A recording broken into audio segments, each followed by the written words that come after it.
I'd like to call the Board of Selectmen meeting together to order for Tuesday, April 5th at 6 p.m. Could I have a roll call, please? Joe Shank present. Chad Sexton Duranian present. And Veronica Cal present. And I will say I'm calling to order at 6:08. All right, please join me for the Pledge of Allegiance. I pledge allegiance to the flag of the United States of America and to the republic for which it stands, one nation, under God, indivisible, with liberty and justice for all. We have feedback. Sound like it. All right. I'd like to announce that the meeting is being recorded. It should be live on Channel 9, and it will be posted on YouTube after the fact. Chairman's additions or deletions. So I have a couple. The first one is regarding the minutes that we're approving today. 3:15 will be moved to the 4:20 meeting. But today we are approving the open session minutes for February 2nd, February 7th, February 14th, and March 30th. So March 30th. March 30th, yes, last week Wednesday. I would also I'd like to add an encroachment for town properties, so 4.x.15. This is encroachment on town properties.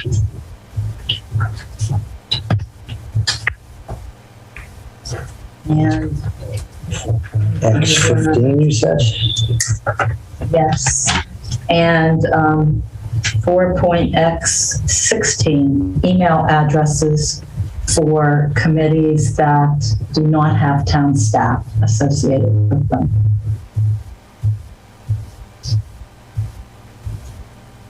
So these are things like the Historic District Commission, the Finance Committee, those sorts of things.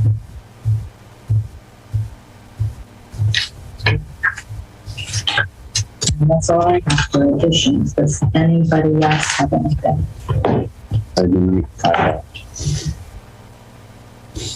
All right, so with that, public comment period. Would anybody like to speak? There's a hand up. I see Laurie has a hand up. Anybody else? All right, Laurie, would you like to unmute yourself, please? And go ahead. Yes, thank you, Madam Chair. I just wanted to bring up something that's mentioned a few meetings ago, and that was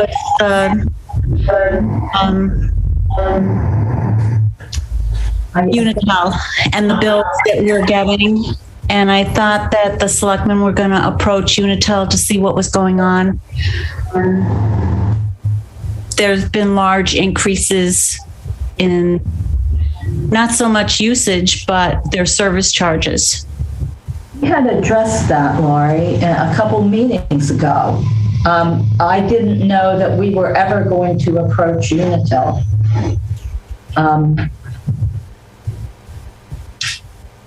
I'm sorry, I must have misheard that then. We, the town, would need to decide if we were going to purchase the infrastructure, is what it comes down to. And right now, that really isn't in the realm of possibilities. I don't believe. Am I wrong about that? But we are going to investigate some other things as time goes forward. I believe her question was about the rate increases that people probably saw starting in the December bills. Correct. That's somewhat separate from municipal aggregation or a combined purchasing for municipal buildings. Correct. I thought the question was, why did the rates go up? It was a combination of two things. One is Unitel and other utilities change their rates twice a year. It's usually like December and May or something like that. So we saw the new rate increase for that, and that also reflected the DPU, Department of Public Utilities, allowed them to increase their distribution rates. So not only did generation costs go up, but they also were allowed to pass on new distribution costs, which meant the ratepayers got a double whammy and a significant increase. There's the potential the rates could come down, at least for the generation costs, when they reevaluate them in May or June, but that depends upon the energy market at that time. So Thank I you, don't believe there's anything the town can specifically do to, as far as Unitel goes, because all of those rates are decided by the Department of Public Utilities. The only things we can do is, explore aggregation, explore, having our own utility, which would, entail purchasing infrastructure. I lived through that in Stowe, when Stowe tried to secede from Hudson Light and Power. It was a 10-year, very expensive legal battle that they ended up dropping because it wasn't going to happen. So I think exploring municipal aggregation is something that the town can do with the vote of the residents, and they can go out to bid for all households as one consumer. But that will take 3 or 4 months to prep for that and eventually a town meeting vote. Right. So my thought, if I may, Madam Chair, I thought that we were going to look into the municipal aggregation, but it's not something that we could do right now at this very moment. I was thinking that we were going to do this probably after election and after we set our agendas to look into it. But it is something we have forecasted for. Right. Any other questions? Any other public comments? Okay, so with that, let's go to the minutes, please. So we had the minutes for February 2nd. These are the open session minutes. I will be distributing draft copies of executive session minutes for all of these for approval on the 20th. So is there a motion for the minutes for February 2nd? I move that we approve the minutes for February 2nd, 2022. I was not present, so. I will second that. All those in favor of approval? Chess Duranian, yes. And Veronica Talia. All right, the next one is on the 7th. I move that we approve the minutes for February 7th, 2022. And is there a second? Joe Shane, second. Any discussion and changes? That's much new. All right, all those in favor? Joe Shank, yes. Chess Duranian, yes. And Veronica Talia, yes. All right, the 14th. I move that we approve the minutes for February 14th, 2022. And I will second that. All those in favor? Chess Duranian, yes. And Veronica Talia, yes. And again, I will have executive session minutes for those for the 20th. Okay. All right, minutes of March 30th. It's last week's meeting. I move that we approve the minutes for March 30th, 2022. And is there a second? Second. Any changes? Okay, so all those in favor? Joe Shank, yes. Chess Duranian, yes. And Veronica Thomas. All right, thank you very much. Appointments and hearings, we have none tonight. So we're moving into the appointments of officials and personnel. So the first one is a motion to accept the resignation of Drew Brassard as a full-time firefighter, medic, and appoint him as a per diem firefighter medic. So is there a motion? Madam Chair, I move that we accept the resignation of Drew Broussard as a full-time firefighter medic and appoint him as a per diem firefighter medic. Is there a second? Second. Any further discussion? All those in favor? Joe Shank, yes. Chad Sexton Duranian, yes. And Veronica Kelly, yes. All right, on to the next one. Ross, I have a question for you on 3.2. Did you receive anything on this other than the email that I saw? Is that good enough? I think I saw some background on it, but Okay, that there is an email. We had appointed Cameron Maluski as a per diem firefighter medic, and because Drew resigned, there was an opening for a full-time firefighter EMT, and there was an email stream on this, so explaining the process, etc. it was posted. It was duly posted. So. Yeah. So, is there a motion to change the appointment? Madam Chair, I move that we amend the appointment of March 1st, 2022 of Cameron Maluski from the per diem firefighter medic to full-time firefighter EMT, subject to a query check and a 1-year probationary period. And is there a second? Second. Any further discussion? All those in favor?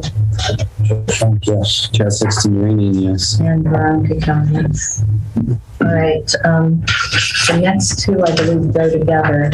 The first is to accept the resignation of Gary Shepard as a trustee of the Townsend Affordable Housing Trust, followed by an appointment of Beverly Napier to the Affordable Housing Trust. So, two motions, I assume. Madam Chair, I move that we accept the resignation of Gary Shepard as a trustee of the Townsend Affordable Housing Trust. And is there a second? Second. All those in favor? Joe Shank, yes. Chad Sexton Duranian, yes. And Veronica Kelly, yes. And I move that we appoint Beverly Napier as a trustee on the Townsend Affordable Housing Trust for a term through June 30th, 2024. Is there a second? I'll second that. Any discussion? No. All right, all those in favor? Joe Shank, yes. Chad Sexton Duranian, yes. And Veronica Kelly. All right, the next one is an appointment. I'm sure there was, maybe I didn't put it in here. To appoint Colby Streeter as the Conservation Commission representative to the Open Space and Recreation Plan Committee for a term from today through June 30th, 2023. And yes, we did just appoint Colby Streeter as a Conservation Commissioner, but he was then appointed by the Commission as the Commission's representative to the Open Space Committee. So that's the first one. And then the second one is to appoint Emmy Hoff as the Recreation Commission representative to the Open Space and Recreation Plan Committee. And did I neglect to put, or did I put it out of order? I didn't see it in. I did not see it. Well, we trust it. I do have a question though. Yeah. Do you want to do it after the motion or? Make the motion and then we'll go. So I move that we appoint Colby Streeter as the Conservation Commission representative and Emmy Hoff as the Recreation Commission representative to the Open Space and Recreation Plan Committee for a term from today through June 30th, 2023. And is there a second? I'll second that. All right, discussion. Has Mr. Streeter been sworn in Yes, previous to this? to the Conservation Commission, yeah, prior to his That's- Conservation Commission. Right. So we can't appoint until he's sworn in. So if he's sworn in, I'm okay with that. Okay. All right. So, and I think that everybody will be getting appointment letters who's being appointed to the Open Space and Recreation Committee. Right. And they will all need to be sworn in for that committee. Correct. So, all right. So, all those in favor? Joe Shank, yes. Chaz Sexton Duranian, yes. And Veronica.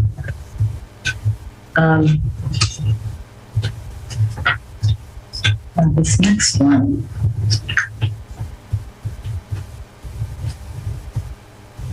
I know I heard back from Shirley on this, and I believe that they are all members and that it is for 3 years, a 3-year term. Let me just real quick check my email. Sorry. This was one that I was going to move to the 20th if I didn't hear back, and then I did hear back, and I'm not seeing it in my pile of papers here, so I might not have printed it. Was it in the packet that I gave to you, Joe? I didn't see it. Sorry, give me a second.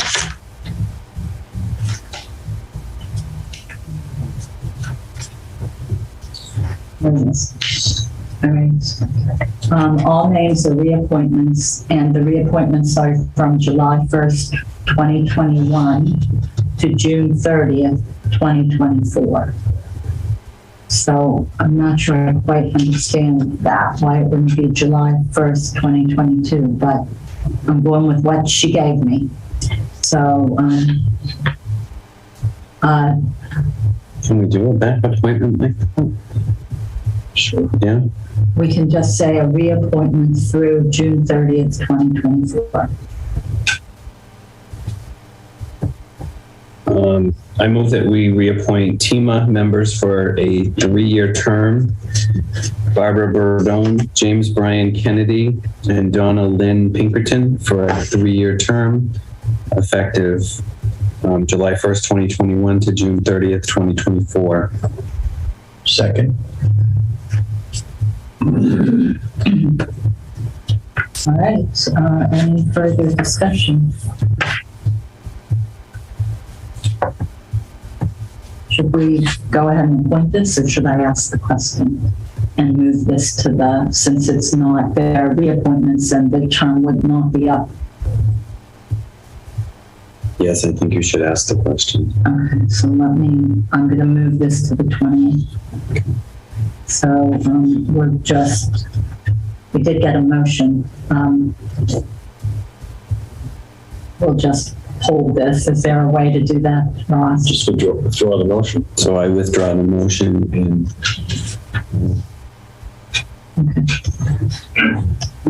we can take no action on that. Okay, this will come back. All right, 3.7, we have the nomination of animal inspectors. So we just have to nominate them to the state, and the 2 forms that were given to us for our current inspector of animals are John King and Mary Letourneau, and they will need to complete these forms and get them notarized if we appoint. So is there a nomination?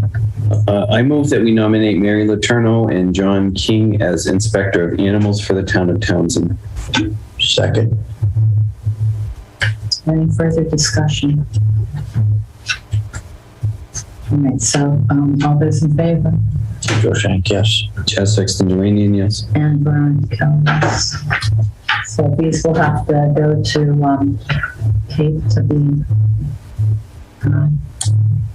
for them to notify me. So for Mary and John to be notified, and we need to fill out the forms. All right, moving on to 3.8. Let's see. All right, is there a motion to appoint Sabrina Moore as the administrative assistant to the select board and the town administrator? I'm going to remove the contingency. It says contingent upon a reference check, which has been conducted, a query check, and a pre-employment physical, and with a 1-year probationary period. So is there a motion? Are we naming both or just? Sabrina Moore as administrative assistant to the select board and the town administrator. Oh, I get you. Okay. I read that wrong. Yes, you did. I did read that wrong. I'm like, anyway, I move to appoint Sabrina Moore as the administrative assistant to the select board and the town administrator contingent upon a quarry check and pre-employment physical with a 1-year probationary period. And is there a second? I just abstain. I will second. All right. Any further discussion? Ross? We interviewed two very strong candidates for this position, but Sabrina rose to the top. She's got paralegal training. She's been working in the tax title office in Lowell, so she understands the step-by-step processes to go through something such as tax title process. I think she's strong in all the office functions we need. She understood the differences in different types of workers' comp versus injured on duty. She's worked with plowing contracts, so she's sort of familiar with that part of things. She understands the need for confidentiality and discretion when she's in that office. There's a lot of things that she's seen in her previous jobs where that indicated she was aware of that. So I'm really excited to have her on board. And she lives about a 5-minute drive from here. So we've met our goals. It looks like she's going to start May 16th, basically when she has to give notice. I'm going to try to twist her arm to get her maybe some part-time work earlier than that. But, we're excited to have her join Town Hall. If I could add to that, there's a lot of software and IT expertise that she has as well to help us digitize to move forward in that respect too. And that really spoke volumes to me when we were interviewing. What's interesting about that is when, for one of the references, my last question is always, is there anything else I should know? And she said, well, this really is pretty off base, but when any of us ran into an IT problem, she was our go-to person and she fixed it for us. So anyway, I would just say that. So it's interesting that you say that. Mm-hmm. So are we ready to go? Chaz? Mm-hmm. Yes. And I am a yes as well. Oh, yes. Chad Sexton-Duranian, yes. Okay. I thought you were asking me if I was ready to vote. Yeah, I'm ready to vote. All right. So welcome, Sabrina, and we look forward to having her join us on May 16th. Or maybe before. Don't break any arms, Ross. All right. I'm going to go to 3X10 because I know we have Emmy here, and then we'll come back to 3-9. So is there a motion to appoint Greta Helfter and Alicia Prelo as fractional employees of the Rec Kids program, subject to a quarry check and a pre-employment fiscal?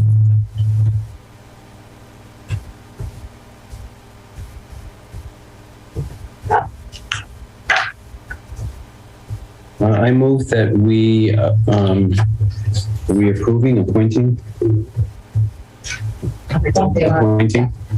appointing Greta Helfter and Alicia Prelu as counselor for Rec Kids 2022 at a pay rate of $14.25 an hour in accordance with Massachusetts minimum wage and the Recreation Commission pay guideline pursuant to a quarry check and a pre-employment physical. Second. Any further discussion? All right, all those in favor? Joshak, yes. Chad Sexton-Duranian, yes. And Veronica Cal, yes. Welcome aboard. Welcome. Thanks, guys. Thank you. All right, so 3.9, the appointment of the town administrator. We Got something? Oh, whoops. Thank you. So We had a discussion yesterday, and the plan was to appoint today, and we need a little bit further discussion. So we had three, like we said yesterday, we had three very good candidates. There are two that are excellent, and we would be happy with either. So we need to determine which one to appoint. I did contact both candidates to ask them about availability. Eric's schedule is available with a 4-week period.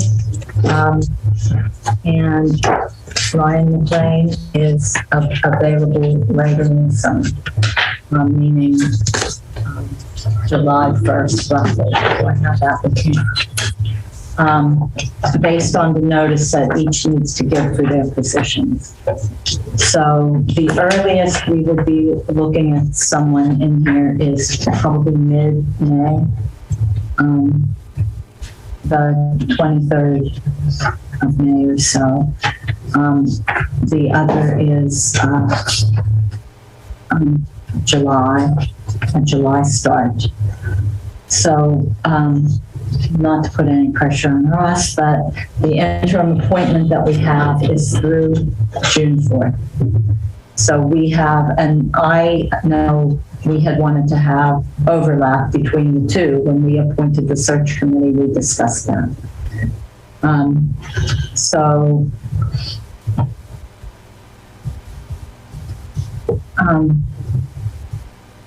I did informal reference checks, and they are both excellent. So, meaning I didn't check any formal references on anybody's application, but I did talk to people. They're both good candidates. I know that Chaz and Joe, I know you both had Ryan as your number one pick, which is fine. I mean, and I can go with Ryan as well. I know that I would support that. I'm just concerned about June in Townsend and what that looks like after having the year that we have had. So that's what I have to say. Well, I can honestly say that this is probably going to be one of the toughest decisions that I personally need to make this year. Actually, all three candidates are very highly qualified. I was very impressed with all of their credentials. I believe that any one of them would do a very good job for the town of Townsend. I would feel very strongly on any of them being in that role, knowing that they would bring a different personality to the office and to town hall. But as far as the job is concerned, I know that they'd all do a really good job, which adds to the difficulty. I am going to speak very candidly here. Since I was elected last year, I have put in a lot of work in town hall. I have a full-time job, and I have been at least putting at least 40 hours a week in here as well, which is 80 hours a week, and then on the weekends, sometimes 10 hours on top of that. The reason why I'm doing it is because I personally feel that there's a lot of things that the town of Townsend needs to get in place. I have a commitment, not only a personal commitment, but also a commitment to the town and to the townspeople and the people that elected me. There's a lot of planning that needs to be done. And I feel that the sooner we get started on this, the better. I also feel that with the interim, when we hired Ross, and I hate talking about you and the third party when you're sitting right next to me, when we hired Ross, it was that we wanted him to focus on a couple of different areas, and we would take care of the other until more importantly, the budget process, which he's done a great job with. There's other things that he took upon himself and then blames us for it, believe me. But I believe we need to get started as soon as possible. Again, all three are equally as qualified, but I personally would like to get somebody in here sooner rather than later. So I would like to see our Eric Slagle appointed tonight, if you would accept it.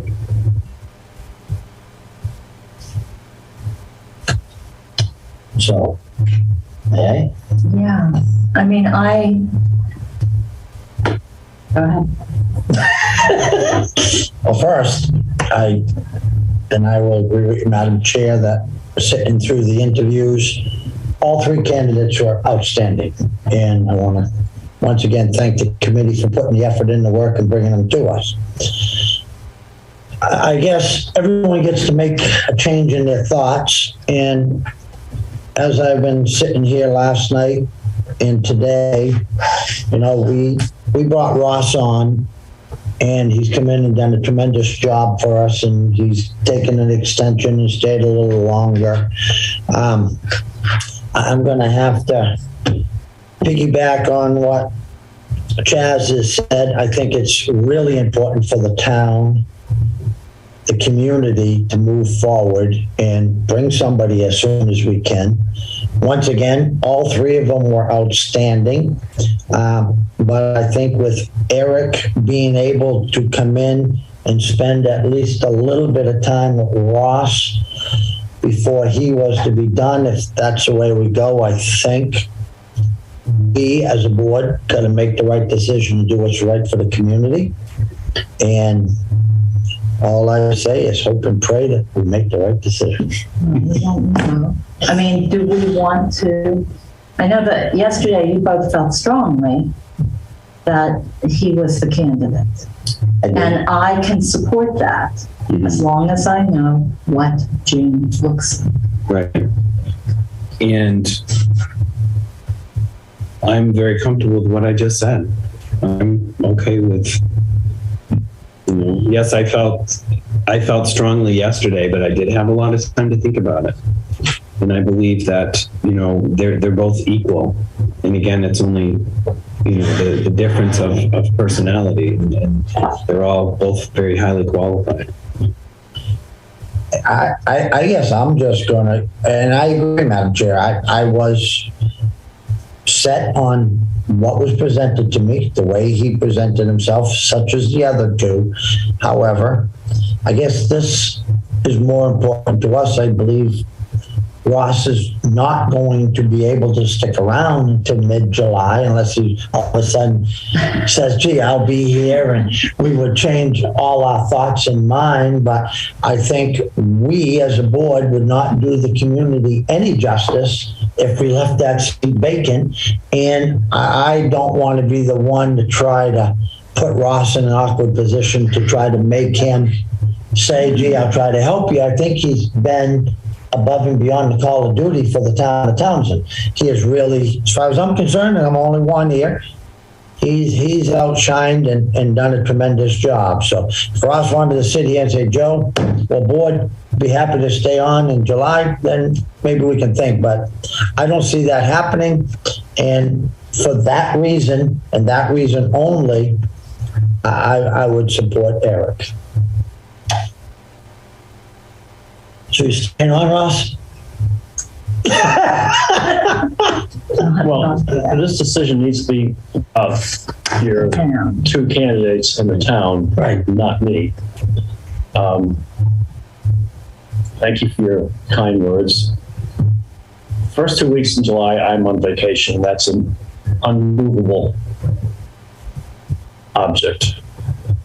And I would, as much as this has been an interesting experience, I think I'm ready to try retiring again. Dealing with this one. I don't know who's talking. Lisa. On June 4th, I will be available on the phone to help whomever you pick. And that would go on for as long as that needs to. But I don't see that I'm going to be able to extend my time. Okay, so I'm putting you on the spot here. So, could you see the town working for the month of June without anyone in that chair? Yes, because it has. Yes, because you've got good department heads. They know how to run their jobs. And then I look at how my day goes, and it's constant interruptions with something coming up, and someone needs the town administrator to decide things or help with things. I think this is a dynamic town, and it's really good to have somebody who can resolve issues and work on problems and move projects ahead. So you have good department heads, the town will function. We do, yeah. But if I thought the job could be done without anybody there, maybe I wouldn't have to work so many hours. That's my point. And there's been a lot of things that we have been doing that I just don't see can continue. And I agree. And the only really sticking point I really have, Eric's going to have one heck of a commute from Melrose every day. And we all know what happens up this part of the world when it snows and bad weather. And, you know, that's a tough commute. So I can't speak for him. Maybe he likes to drive, but, you know, that's all of an hour each way every day. But I just want us to just think of that. Madam Chair, I can't thank you enough for myself.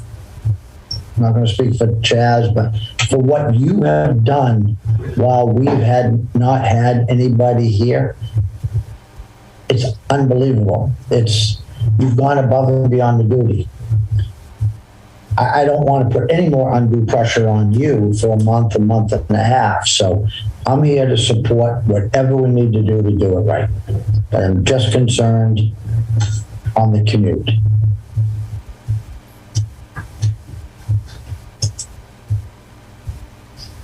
You didn't ask that question.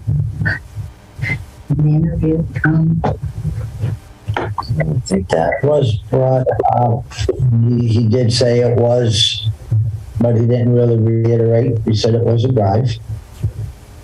And some people may like driving, but a commute out of Melrose to Townsend every day.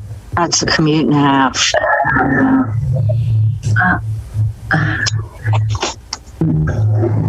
all right.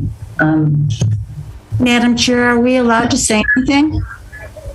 I'm not going to take input, no. Thank you, Laurie. You were on the search committee, and I appreciate that. But, no, at this point, I think it's the Board of Selectmen's decision. So I'm going to kick the can down the road and go on to the other items and come back to this before the executive session. Can we do that? Want my opinion?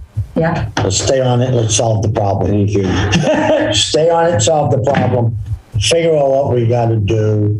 I don't want to, because whatever we decide now, we've got to go into executive session at some point this evening or tomorrow morning. So, you know, my once again, all three of the candidates were outstanding. You know, between Eric and Ryan, my big factor is he's close, he's in Dunstable, safe if there's ever an emergency that happened in the town of Townsend. You know, town administrator does have to be present, may have to assist with the police department, fire department or something. It's a close call, but I'm not trying to persuade, but I'm here to do what's right. Ross has made very clear he isn't going to stay on. He'll be happy to call in and help.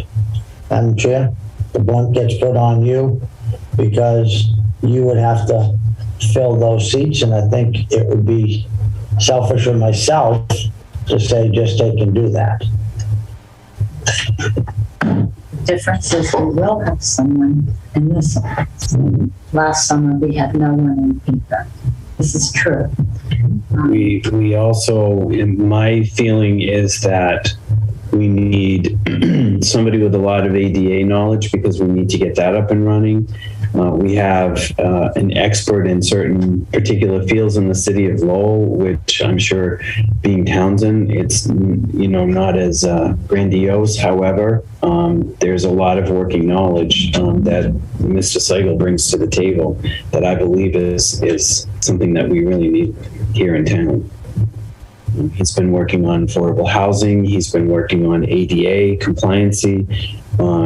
He was foreseeing the city's process as far as the economic development. He's been in the building department working there. He's been in the clerk's office helping out the clerk and trying to streamline processes. So, you know, he's a hands-on person, and that's why I think that he's going to be the best choice right now, given all of the other factors involved in it.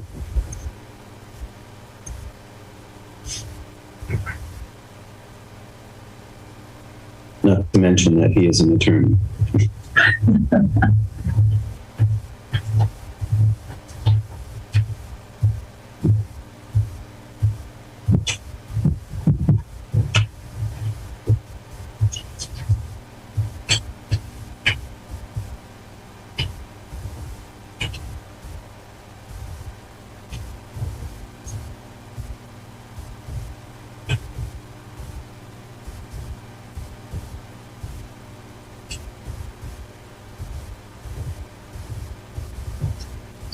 This is a rare moment. Madam Chair, silent.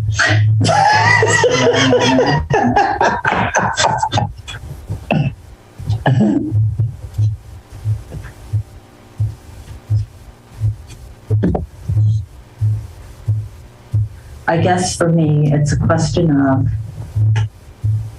if the start date were different, would your decision be different?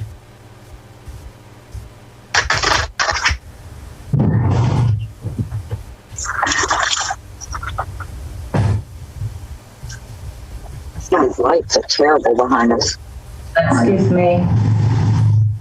Please mute yourself if you're not sitting at this table. Thank you.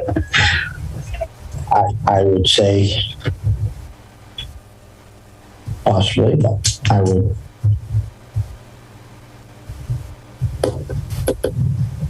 It's a tough decision. They're great candidates. It really is a tough decision.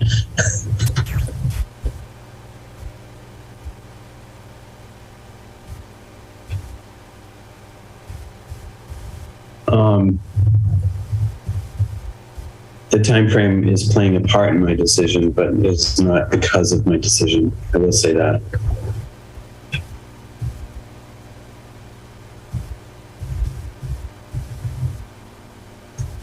Isn't that cool? I'm kidding. I hope so. The infamous coin, Ross. Where is it?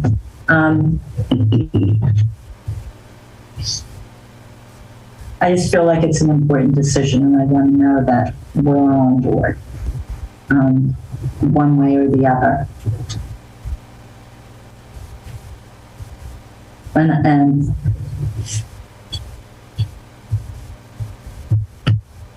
I'm prepared to make a motion. all right, is there a motion?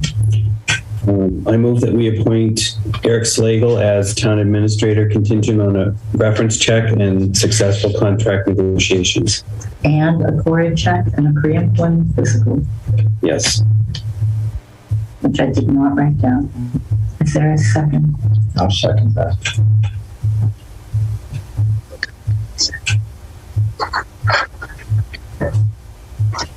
I put your brakes on for you. Anything else? Any further discussion? Yeah. Lisa has a lot to say. I apologize, Cindy. I accidentally hit unmute as I'm driving through the road to St. John. Hartley, please remove people from the meeting. We'll just mute them. I can't They hear. keep on unmuting themselves. I'm not the host. Can you just remove them from the There's a meeting? motion on the floor. There's a motion on the floor. Any further discussion? All right. How do you vote? Joe Yes. Chad Sexton Duranian, yes. and Veronica Kelly.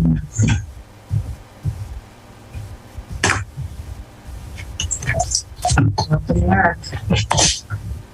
So we need to send a note tomorrow to our candidates, thanking them. Okay. Did you want me to do that? No, I will do this.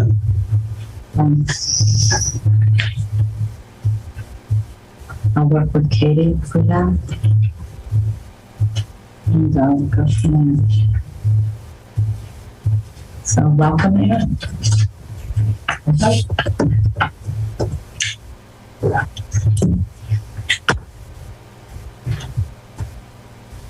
All right, moving on to 4.0. Would you like to, since the chief is here, move up 4.5, 4.6, and maybe the Taser one, 4.7? Oh, Christine's here. Yeah, why don't we do that? Are you guys good with that? So we'll take 4.5 and 4.6.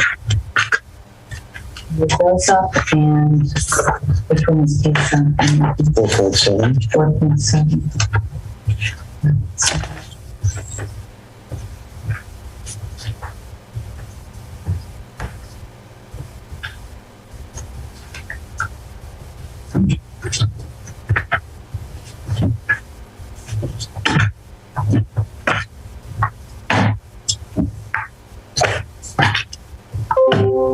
So Chief, would you like to join us up here? Sure.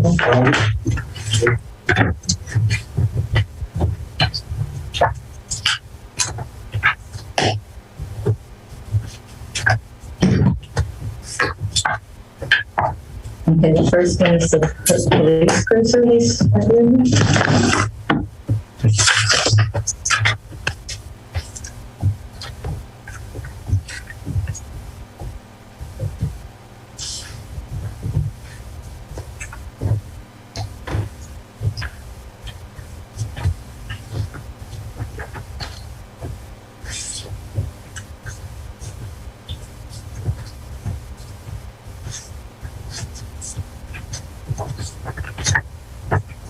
So do you want to start and tell us what we've got here? Sure. Yes, I've tried to put as much as I possibly could into the memorandum as far as substance was concerned. Fairly self-explanatory. I think all three of you have heard my song and dance when it comes to leasing program.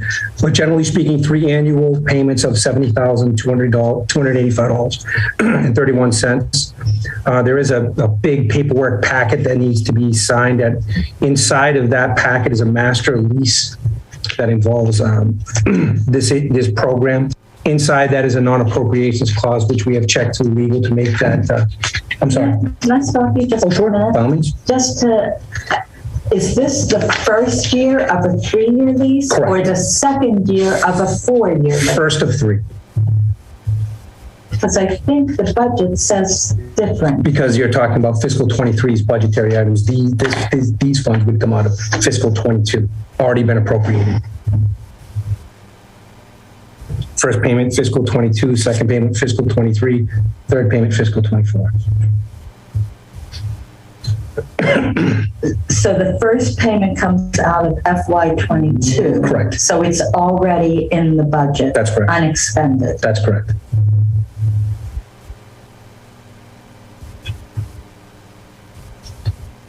Hang on 1 minute. Which is separate from what's in the warrant article to fund $70,000. Which is payment number 2 for fiscal 23. Difference. Oh, same exact lease. Fiscal, yep. Second payment. Okay, so just give me a minute. Yeah, Sure. And the number is $70,285.31. That's correct. Which means I need to adjust the budget in the warrant. for $285. Or we can discuss offline how to handle that. Yeah, I'm sure we can make that work. So the next time we will see a lease agreement is for FY25. Correct. And when will we see that? I will start to put that together fiscal 24. And that is the hardest part about these leases. You are reading tea leaves a little bit because it's so far in advance. But I will start to put that together fiscal 24 for fiscal 25's budget. Okay. Thank you. You're welcome. That helps. You're welcome. Do we have enough in the FY22 budget for this? Because I thought we had 68. We do. We have 65 budgeted, but I've got contingency for the other, for the difference, to make up the difference. One of the things we ran into in not news to anybody, supply chain issues and significant increased costs over the past 3 or 4 months, even changing by the day. So I was kind of put on my heels by that, but I have identified sources of funding within our budget that will be able to make that, fill that donor hole, if you will. Okay.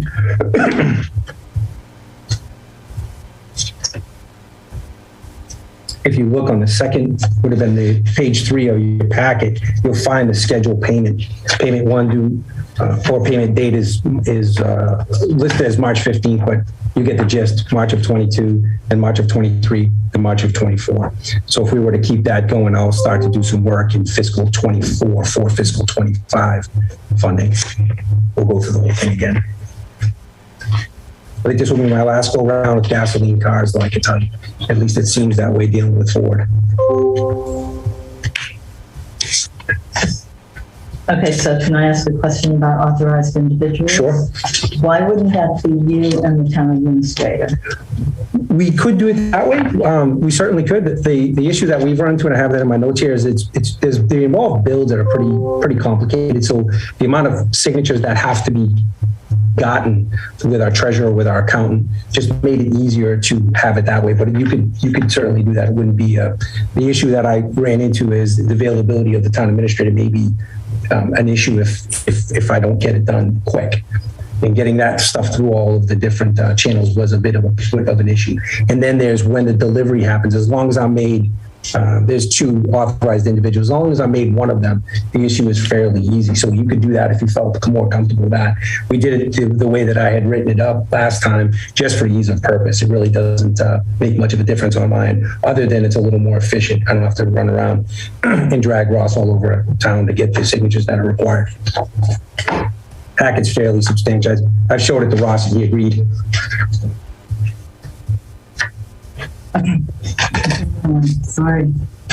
So the purpose of the hearing tonight would be contained, I think, in that first page after my memorandum, which is that the board make a determination of needs, step 1, step 2, approval of the purchase, and then authorization where you authorize individuals to act on the town's behalf to seal this deal and then adopt that resolution.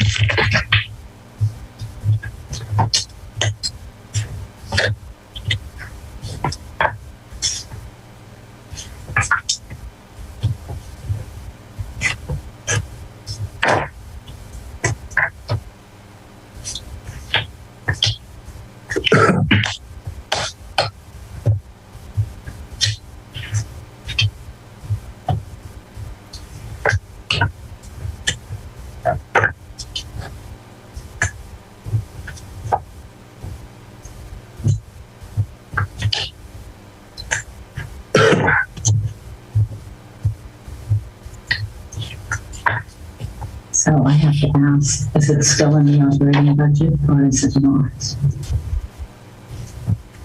Fiscal 23, that is? Fiscal 23, it's the lease payment is in the operating budget, but I'm supplementing the operating budget by a transfer from free cash. So we're sort of combining both strategies. We're keeping it in the operating budget, so it will be there the following year and will not be a apparent budget shock or increase. But as a funding source this year, it's coming from free cash.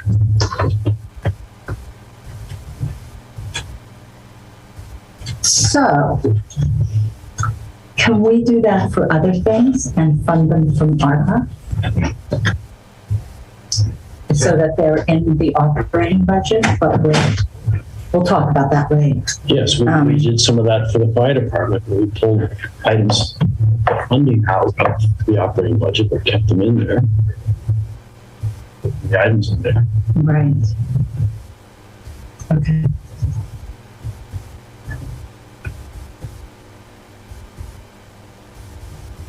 All right. So we need a vote to approve the lease agreement? Sure, yeah, if you look at. Approve the signatories? Correct. Yeah, I think Chaz just had that paper open. It was, determination of need, that there is this need, that you approve the purchase and authorize individuals to act on the town's behalf to close this deal, and then that you adopt those provisions. So yeah, if you look at the second page, as long as you're able to sign that and scale, I think we're good to go. Correct. Yes. Correct. Yeah. Exhibit E, I think, is the title of it. If you look really at the top. They've been pretty good to deal with. And I forgot to mention, I had also looked around with other finance companies. Ford Motor is the other big leasing company, and they came in higher than tax exempt leasing, which is the company we've used in our last lease Andy used. But just to keep them honest, I did shop out that same amount of money to Ford Motor. They came a little bit higher, a couple $1,000s per year, I think, of something along them lines.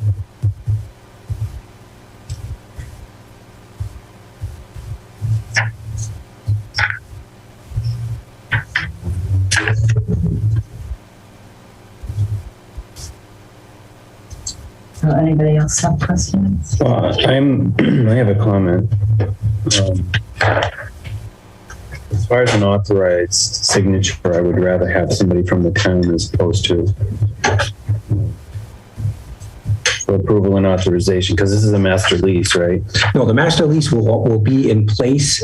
We've already signed it with that company. It's in terms of a large leasing program, but the facts remain the same as far as what your concerns would be. It would be, and they're spelled out in that schedule if you look at it. The first individual would be able to do changes to it. And that's helpful, Chaz, if there is any subtle changes in interest rate, which I'm told there is, like by the day, which I'm really, as Veronica will tell you, I'm trying to get this in as soon as I could get by the time the ink was dry, I got it in because of that really rapidly changing interest rate. So if there was a slight change in that dollar amount, I would be authorized to continue with and not have to. No, I understand for you. I don't have a question with that. I'm just saying I personally would rather have the town administrator on as the other individual. Instead of Lieutenant Peach. Yeah.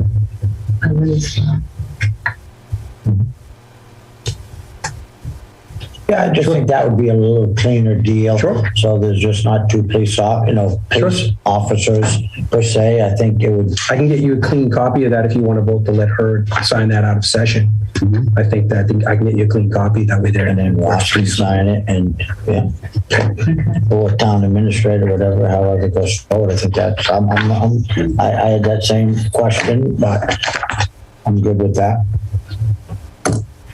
So you're looking for the determination of need to approve that, the authorization, and then the adoption of the resolution. Right. Those are the three things that you're looking for. One question I have though is with his departure the first week of June. Is that what I'm hearing?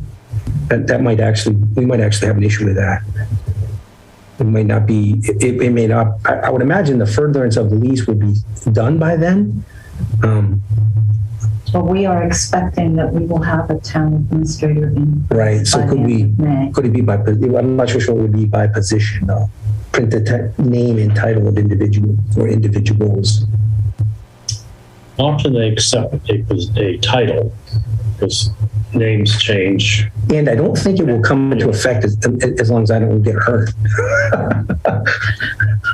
So I don't really see it be an issue. And I'm sure I could work with the leasing company if something came up where it necessitated it. Once the new town administrator. DDA as, right. Okay, I feel comfortable with that. Yeah. That makes sense. Yeah. But I'm good with that. Or you can chase me down off the side. Off the tree stand somewhere.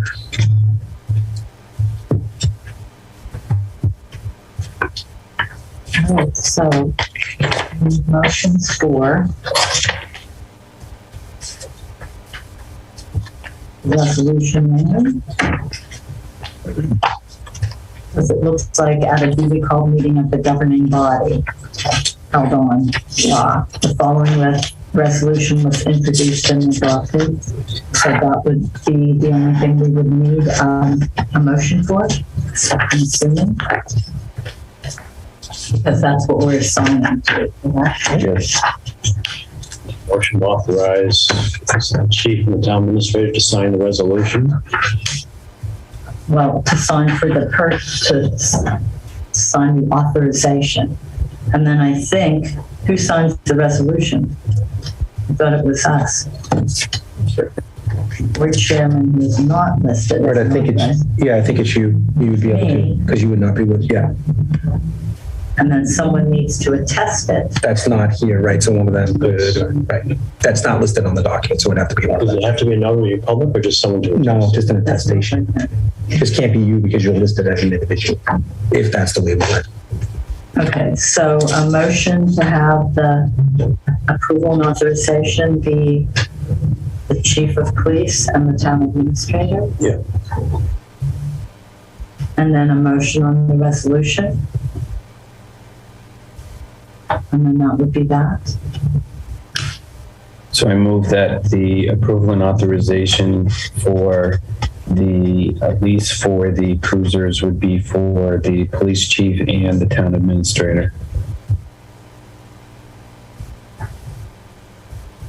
And is there a second? I second that. All right, any further discussion? All those in favor? Joe Shank, yes.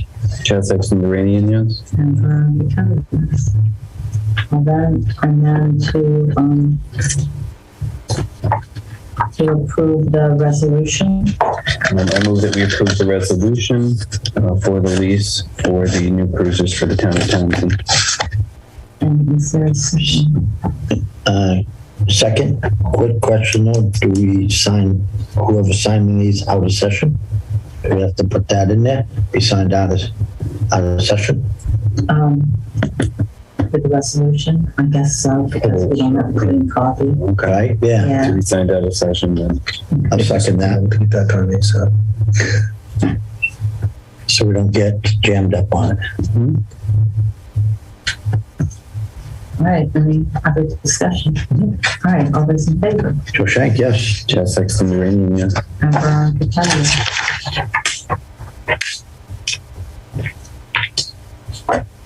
Were there 3 parts to it, just those 2? Were there 3 parts to the process on the lease, or is it just those 2 tonight? No, that's it. That's that. We determined there's a need. Right. Yes. Town of Townsend, let's see, on B1, who signs that? That will be me. That will be us now that we've been authorized. Yeah, so you do not do. The only one is that attestation form. Exhibit E is what you need to sign. And I'll get you a clean copy ASAP. So that takes care of the policy. Now the policy. What number? 4.6. The body worn camera policy.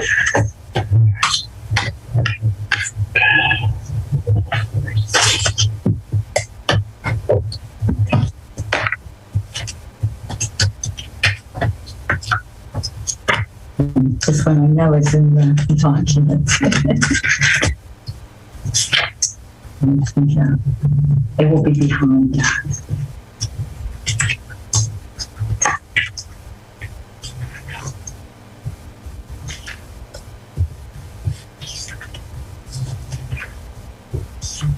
Take this one.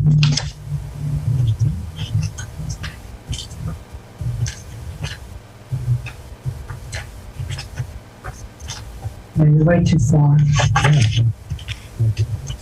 It should be before Roselli. That's Roselli. No, it should be after Roselli. Go ahead. You get mixed in with is it this? That's the lease. So it's really behind it. Oh, yeah, storage. Yes, I'm sorry. I apologize. I know I read it, so I'm like, okay, where did it go?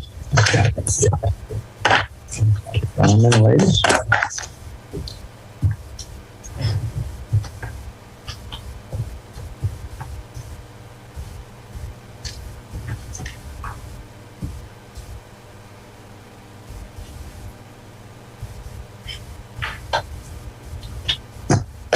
All right, Chief, it's all yours. Sure. You're ready. Sure. Well, first order of business would be to talk about, the objective, and that's listed on page 2 of the policy. But to sum it up, it really is we're bringing body cameras into our community to increase accountability on behalf of the department, to resolve incidents between citizens and officers if there's any sort of conflicts in the field, to increase transparency with our officers, with our community, to identify and strengthen our officers' performance in the field by reviewing footage and improving training, using them as a way to understand what our officers are doing on a daily basis, and certainly to improve evidence documentation. It improves testimony. It is a better record of what had happened in the field, and those are our 5 real big objectives in moving forward with having body-worn cameras. The policy came together. It's really a body of work probably taken a half decade, really, quite honestly. IACP, the International Association of Chiefs of Police, has a model policy, as does the Massachusetts State Chiefs of Police Association.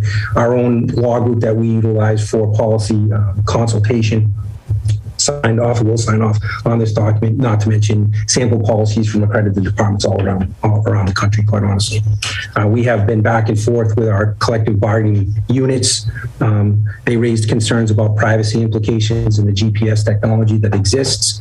It is not the first time that our officers have been subject to GPS tracking. They had their cruisers tracked for years in dispatch, so it's not new to them, so they understood that issue.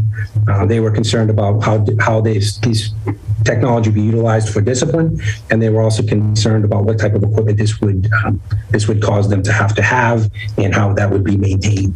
The issues came down to probably a handful of specific issues that we went back and forth, found model policies that reflected some of their concerns, and through a process of already probably 4 or 5 months of meeting with them back and forth, either in writing or in person, made some changes to the policies that we were able to find other places.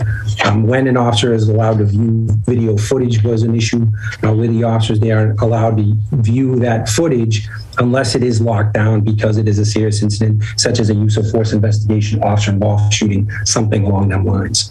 Discipline from a random review of our equipment. It's important to randomly review this equipment to ensure it's functioning properly and that the officers are doing their jobs. If there is any policy violations found during those random reviews, they would only be used for disciplinary purposes under 2 circumstances. One, if the actions we were reviewing were criminal, or if they were habitual violations of policy. We felt that was a very good balance to strike. We do have it also within this software, a random audit process that takes out the human element so officers would not feel targeted. And then there was some back and forth discussion about retention, how long videos would be retained, and we simply defer to state standards for that type of thing. The vendor was chosen after very careful consideration for a number of reasons, that this vendor offers proprietary to them only an officer down feature. If an officer is knocked down after a certain amount of time, an alarm is sounded and units and dispatch is alerted to that issue. There are activation features within this certain platform that we found to be very compelling. The officer draws his firearm, cameras will automatically kick in. The officer starts running real fast, cameras will kick in, and we can set other algorithms such as lights and sirens, pop the door, the camera kicks on. It reduces the instances where officers may not turn on their cameras, and certainly the perception there is that we were looking to try and hide something or they did it on purpose and those types of things. So trying to reduce those instances. There's also a feature in this particular software with this particular vendor that will really help us when it comes to the increased public records request that you get when you go to camera footage. This particular software has a very, very good IA technology for redacting faces, license plates, juveniles, names, all these types of things that are proprietary to this software we found were very compelling. Also, an unlimited data storage. was a key feature. Uploads and downloads also unlimited, which was a key feature. So quite a bit of work went into choosing the vendor as well to help with the concerns that the officers raised, but also that we had as concerns for it from administration standpoint. One thing that we're looking at that we feel as though will be strengthened exponentially is the sharing of information with the district attorney's office. Much more easy to get them information on cases digitally through the cloud versus as opposed to burning and ripping discs and all these other things that have happened over the years with lost discs, corrupt discs, that type of thing. Makes that whole process much, much easier. So I think the policy is very, very fair. I think it's very modern. There is one big ginormous disclaimer, which is this issue is being discussed as we speak, as it's being distilled down, meaning body camera policies are being distilled from the Peace Officers Standards and Training Commission down to a CMR. So our policy is written in a way that state law certainly would trump policy. I think we have our ear to the ground pretty good and we can predict what those changes will be. We think we already incorporated them into our own policy. So I don't see any shocking or groundbreaking changes that the post is going to hand down, but there is that caveat that they are going to hand down what they feel are best practices for body camera usage. I think we've considered that as did IACP and the Mass Chiefs, but that is Massachusetts giving it its stamp of approval for that usage, I think is going to be forthcoming.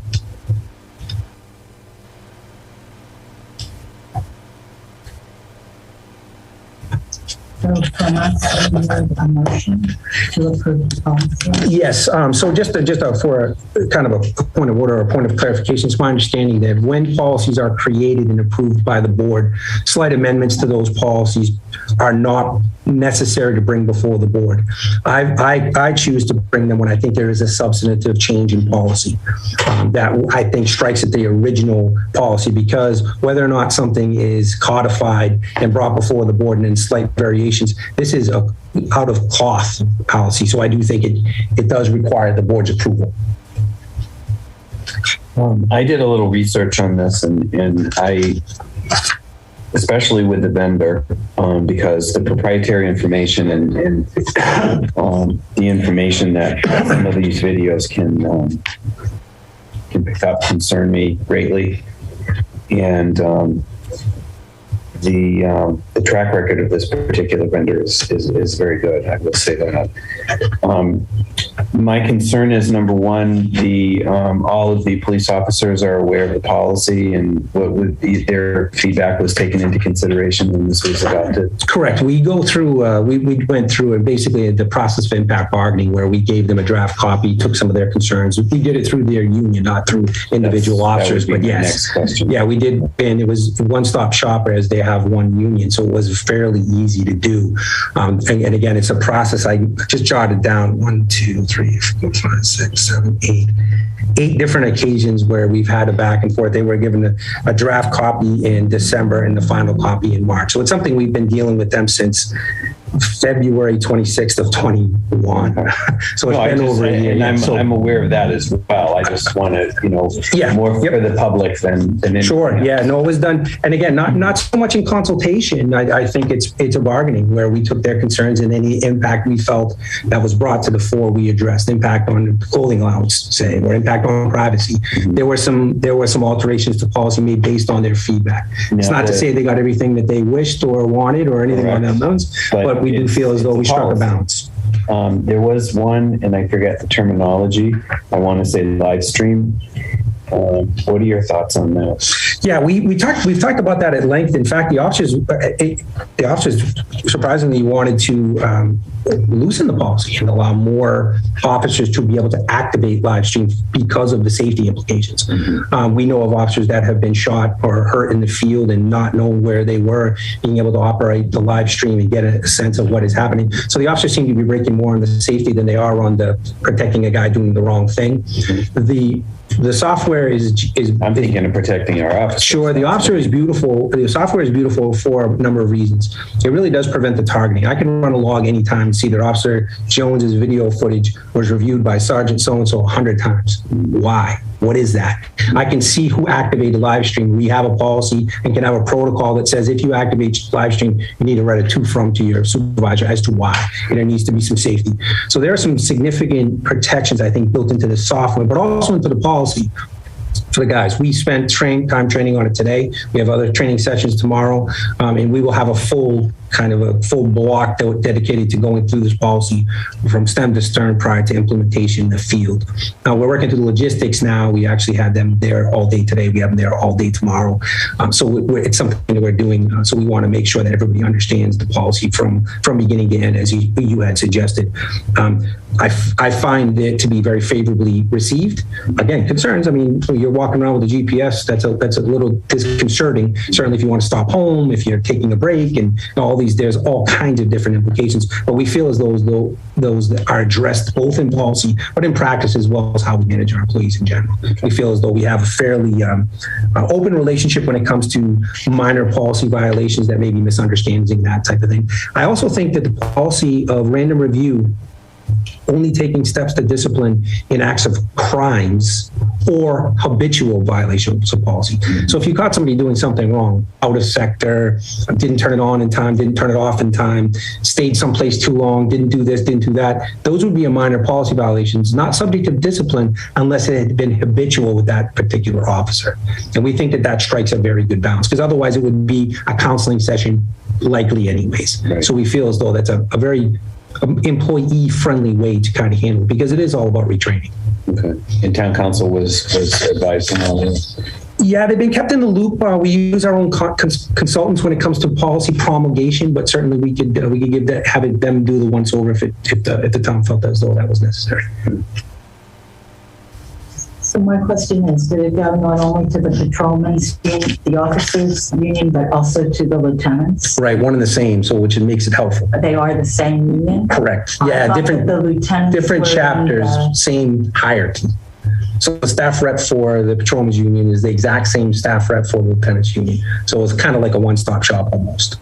Because they are different unions. I mean, they're different, but it's correct. Different. But they have the same staff rep. So the issues were brought before that same staff rep. So yes, the answer is yes. It was addressed by both unions.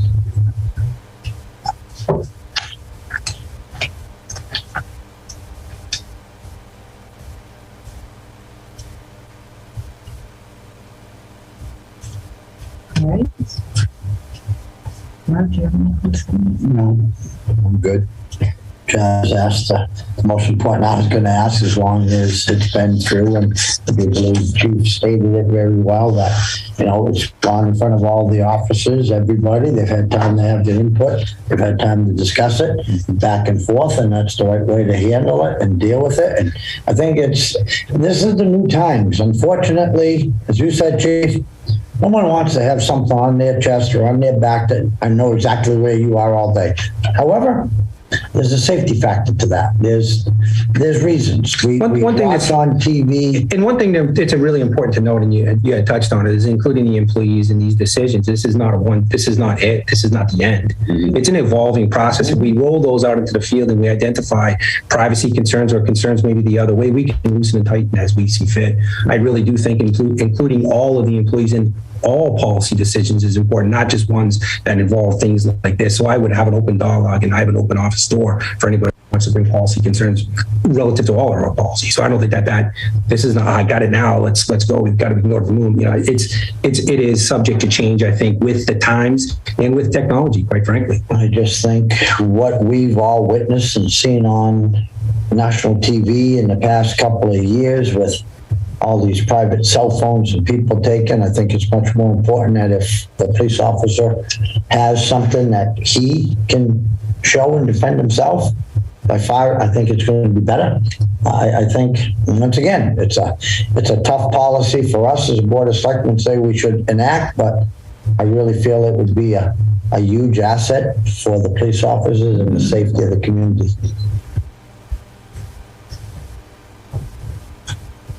Anything further?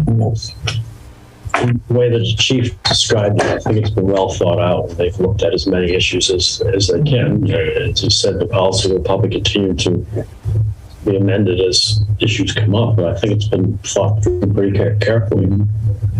That wasn't the question for me. My main concern, number one, I think, is the safety of our officers is first and foremost. But looking with vendor, knowing how cybersecurity environment right now is, I was more concerned about that than anything else. But I understood the process involved in it.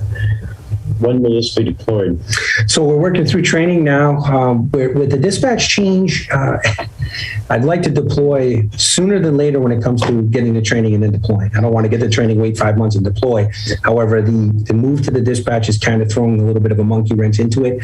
It's an evolving thing. I would like to do it as soon. We're looking at May 1. That may be a little bold, but I'm gonna reassess once I see how the CAD integrates, which is the computer automated dispatch, how that integrates with the system, how complicated it would be to change from one dispatch center to another, and then I'll make my decision. I would like it to be before we leave Neshoba.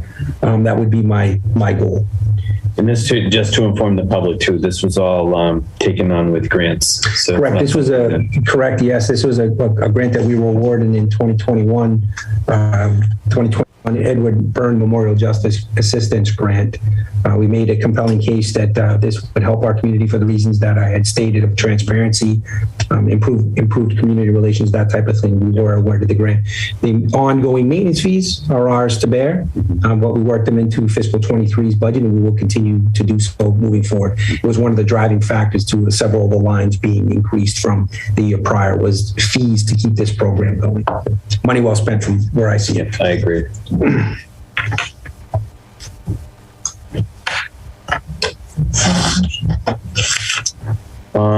So I move that we approve the body worn camera policy as presented by the chief. I'll second that. We want to have it reviewed by town council. Does it need to be? No? Okay. So, any other discussion? All those in favor? Joe Shank, yes. Chad Sexton Duranian, yes. Right, thank you. Thank you very much. Thank you, Chief. Thank you very much. Good luck with it. You're welcome. Thank you. Good night. Right, James. No, I wasn't. You need to see what you're doing. Ben, if you want to come up, we're going to go to the case of Lease. I'm assuming that's why you're here. Yeah. All right.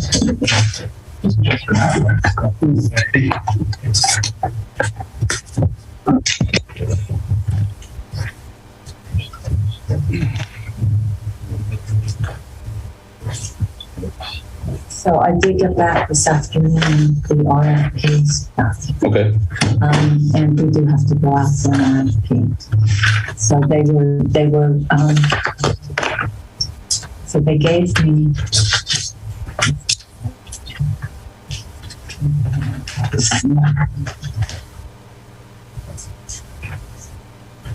so what it has to be is that we need to advertise the proposals for 2 weeks in the paper, similar to anything else.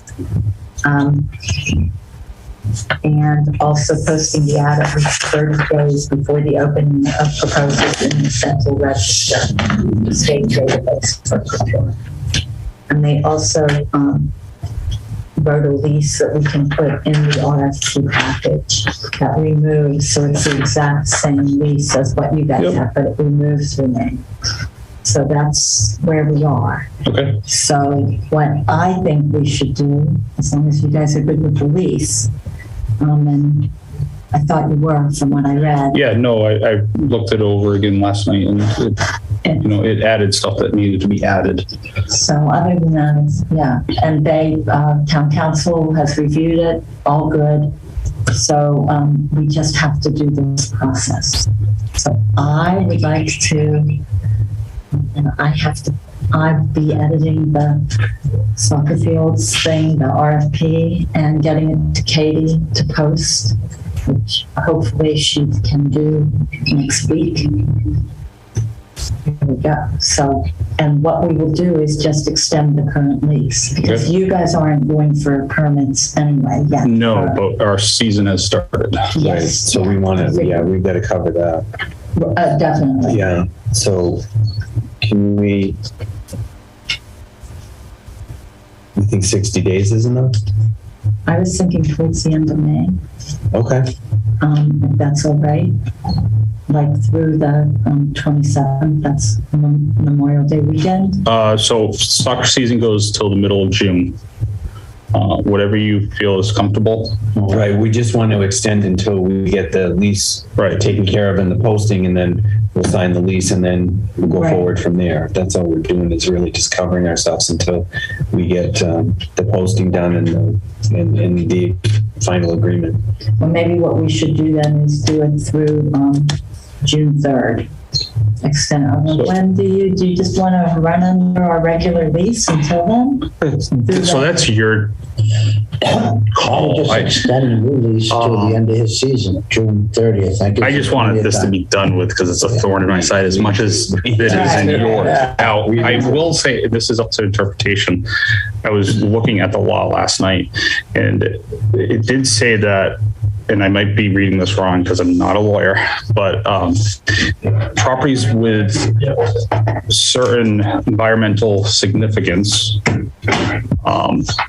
may be exempt from the bid process. Now, because I know this is a National Heritage site, is there anything that could get us around having to go RFP? I can ask. I did ask. Because I know this is a very, it is a sensitive site and,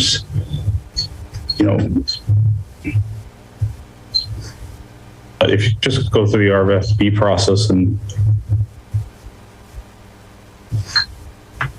but I know that, National Heritage won't approve anything towards the second field and, they're going to be very tight with any modifications done to the site besides areas that have been outlined for us.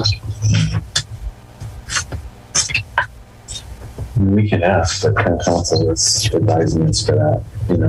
I appreciate your thoughts on that. I didn't bring up the endangered species, but the question was, do we need an RFP for this property before the award of it?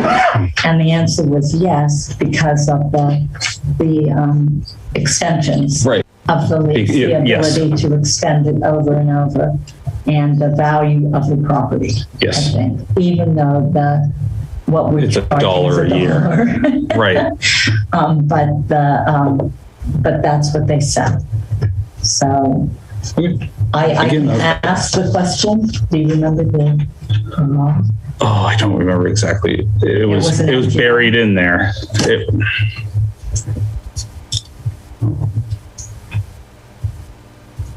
Because I will ask again if I don't have to edit things all the better.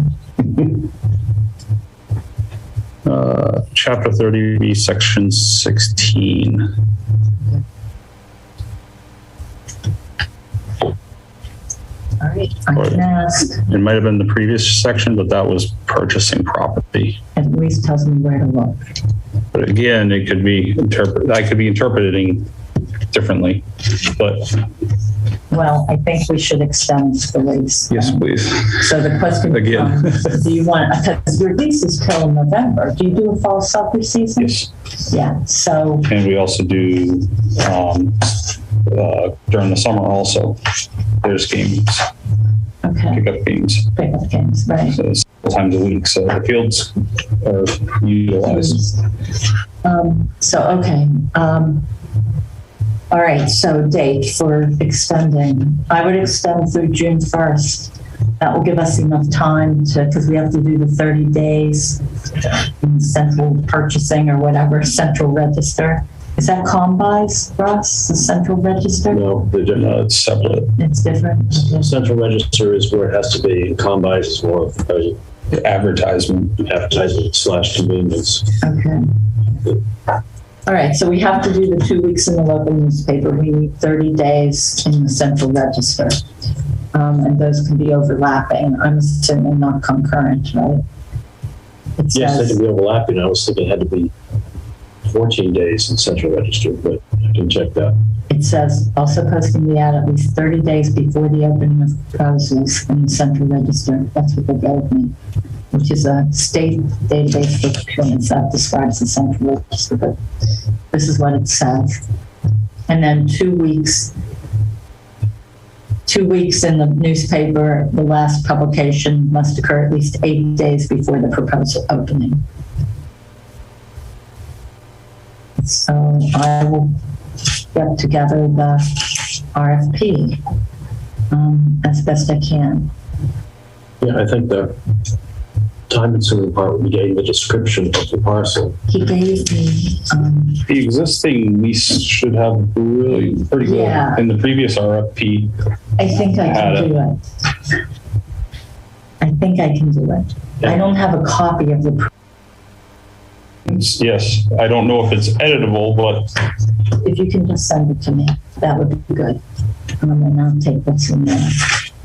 But he gave me more, there are more directions And if there's any on what needs to be edited.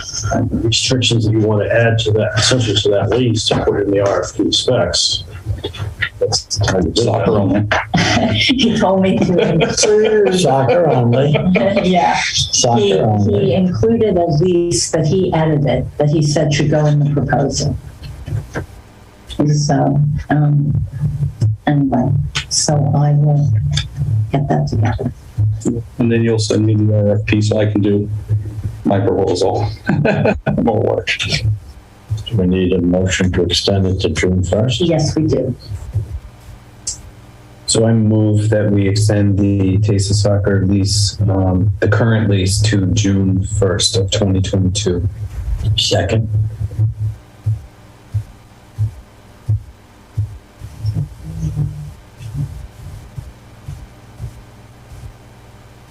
Hopefully that'll do it, right?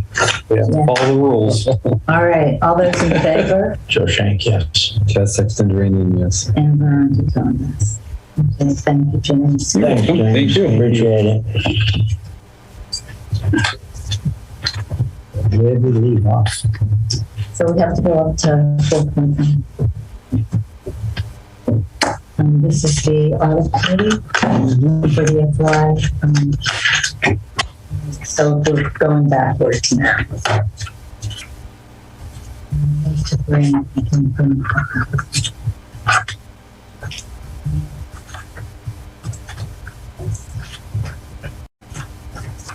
So the audit committee met, and we had two proposals. Powers and Sullivan and Roselli Clark were the two that submitted proposals for the FY 22, 23, and 24 audit. We decided to go with Roselli and Clark. And there were several reasons why. One is that Powers and Sullivan audits the school district, and we wanted separate from the school district. Another price, this one was a little bit less, but not significantly, about $1,500 less. There was also the capital assets inventory that the Roselli Clark will do for the town. Powers and Sullivan didn't mention it, although they did say they would meet the terms of the proposal that we had sent to them. So, and the other had to do with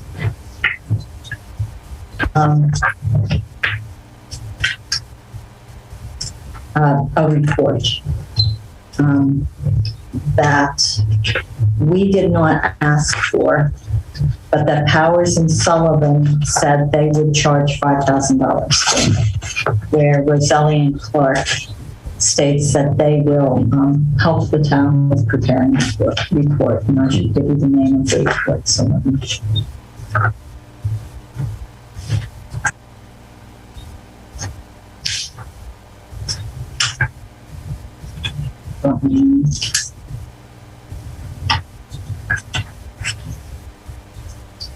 Other than that, they were fairly equal. Roselli and Clark does, I guess, of the 11 towns between Route 2 and the New Hampshire border in central Massachusetts. They audited 10 out of the 11. We were the only one that they did not audit. So they're picking us up. Partially, that's because they purchased 2 smaller accounting firms. And those 2 accounting firms did business in this area. So that's partially the reason. So those were all these up. We will assist the town in the preparation of a comprehensive annual financial report, is what Roselli Clark says. Powers and Sullivan will charge an extra $5,000. And that's something that I think we put in our town report, isn't it? I don't know. I think we put it in the town report or one of those things. Anyway, so those were our reasons for choosing them. And if we vote to accept them as the auditors within 3 years coming up, then we will notify both. So this is for Roselli Clark and Associates. Yes. So I'm prepared for a motion. All right. I move that we accept the recommendation from the audit committee for fiscal year 22, 23, and 24, Auditor Roselli Clark and Associates. I'll second that. All right. Any discussion? Questions, thoughts? We used them in Sterling and found them very thorough, very accurate, very easy to get along with. A key thing when they do the audit is you ought to put that maybe in your letters and hope that they will be on site to do the audit versus. We asked them about that, and Roselli Clark 60 to 70% of the time will be on site. Oh, good. And Powers and Sullivan said that they were doing whatever the client wanted them to do. So it's not that they wouldn't be, but a difference is that the Powers and Sullivan, they use a software package that we would have to incorporate into our IT system for the audit. And we thought, no. That was the other big thing. I should have mentioned that earlier. You thought correctly. Yeah. So anyway. This is our cybersecurity. Yes. So in any event, that's so. Anything further? All those in favor? Joe Shank, yes. Jeff Sexton Duranian, yes. And Veronica Callis, we let them know. All right. That is great news.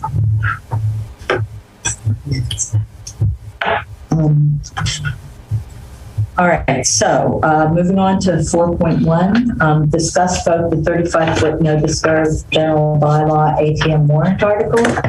I didn't get a lot of changes back from the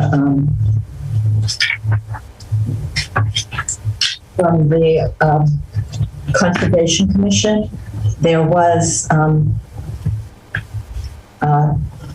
objection to the wording in the second sentence. I think it's in draft warrant is Article 21. Is that in the draft warrant is Article 21? I don't have that one open. I have it, but it's here somewhere. Thank you. Article 21. Anybody else get one? Yeah, I got it. This is with the change in the wording.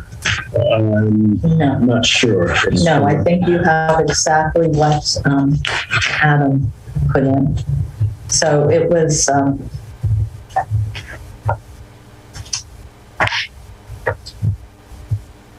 the objection was the conducting of these activities in close proximity to wetlands risks alteration of the wetlands themselves. It was the wording, the conducting of these activities.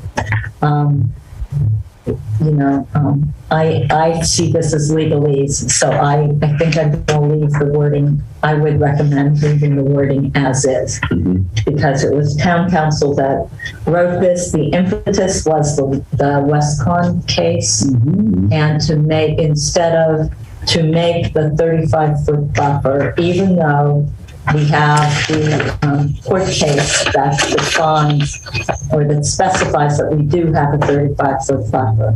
It is not clear in the regulations. Right, and now it will be. And so to make it clear, this is part of the general bylaw. So the description is, And this is not a zoning bylaw. We can talk about this more later, but it's a general bylaw, and it's a majority vote, not a 2/3 vote. So it maybe should be listed from that section. The other statement had to do with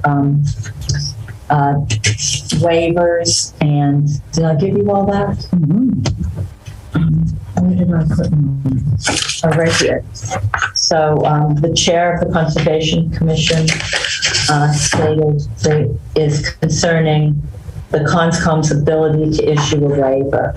The limiting conditions for Conscom to issue a waiver would be for temporary or minor disturbances, and any disturbance must have approved mitigation plan.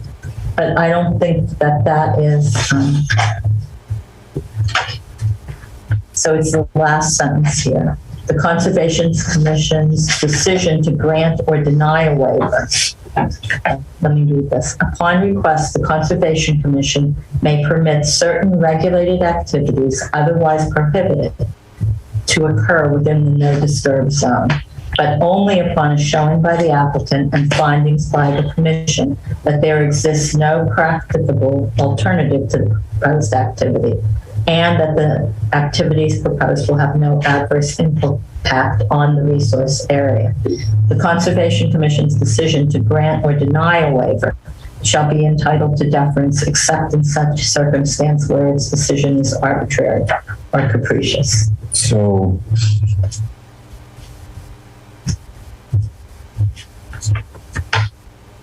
if there is disturbance, if a waiver is granted, I think that what the chair is saying is that they want to be able to have a mitigation plan for that disturbance. correct. And maybe I should run this by Adam again, but I don't see where this would preclude that.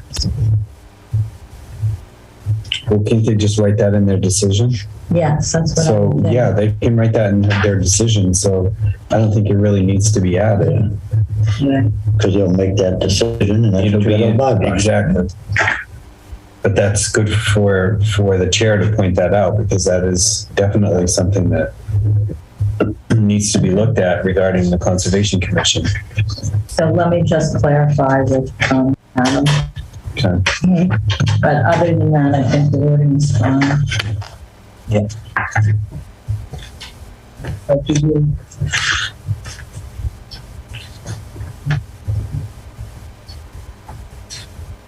We'll cover this in the meeting on the 20th. Yep.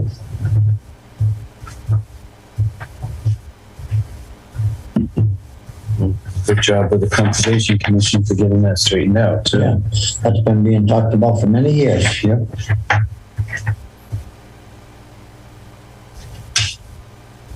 Did I give you this? I gave that. Did I give you this? I have several copies. I have here. mine. We have mine. I did. I made it so. You're not wasting down paper, are you? Yes, I am. Pass this down to Russ so that there's no way. Oh, so she did it right.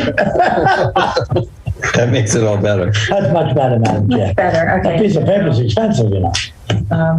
Anyway. All right, take a vote on that. No one has to do it. Well, we'll vote on that when we vote on the On articles. the warrant. Right? Yeah. Yeah. Okay. So I just wanted to, because I did ask the Conservation Commission to provide feedback. Ross, is this for me or do you need this back? No, you. I can keep this. All right, next one is the mandatory referral for the chickens and the dogs. So this is for, So you didn't make any changes to that article on the 35 setback? No. did not At make this any point, changes. what you have is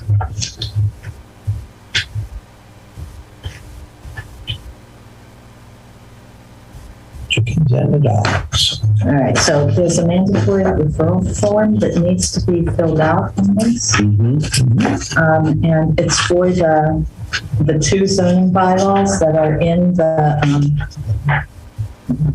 it's 4.2, so it's before the police. It's Article 22 for chickens and Article 23 for dogs. Okay, so what we're being asked to do, because the public hearing for this is on Monday, April 11th at 7:15, because it's a zoning amendment proposal. And so let's look at the chickens first. And so what we're being asked to do is just comment for the hearing. Do we have any comments? Well, as the board's liaison to the planning board, I was part and parcel to the discussions in regards to said chickens and dogs. I will say that the planning board did a great job as looking at all areas. What they wanted to do is to be a little more inclusive of certain things and really wordsmith what was currently there and add certain things, especially with the fowl. There have been concerns in regards to fowl, running afoul, and they wanted to be a little more clear because the existing bylaw was a bit vague. So my suggestion to the board would be on both of these articles.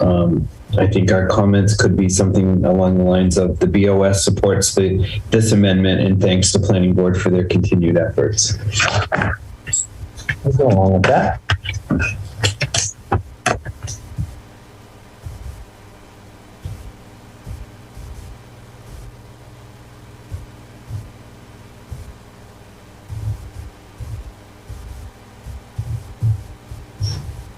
So do you want more comments on it, or should I just wait for the public meeting? I agree with the comments. I just think it's a shame that in a right to farm community, you can't keep roosters if it's less than an acre, and that you have to have fencing. Well, And I understand there's what a big happened. there's a I big know. conversation in regards to right to farm. Right to farm is not what the definition of right to farm is not as we can keep whatever we have on whatever amount of parcel of land that we do have. But And we did have a bylaw that said you needed to keep them on your property. contained on your property. Right. I mean, we did have that, and it's just, I'm just saying it's kind of a shame that we have to have this because you couldn't, because it wasn't contained. Well, we have rules and bylaws because certain People don't abide. All right, so do we need to vote on that? We need to vote on that? No, it's just a comment? referral. Yeah. We gave our question, opinion. All right.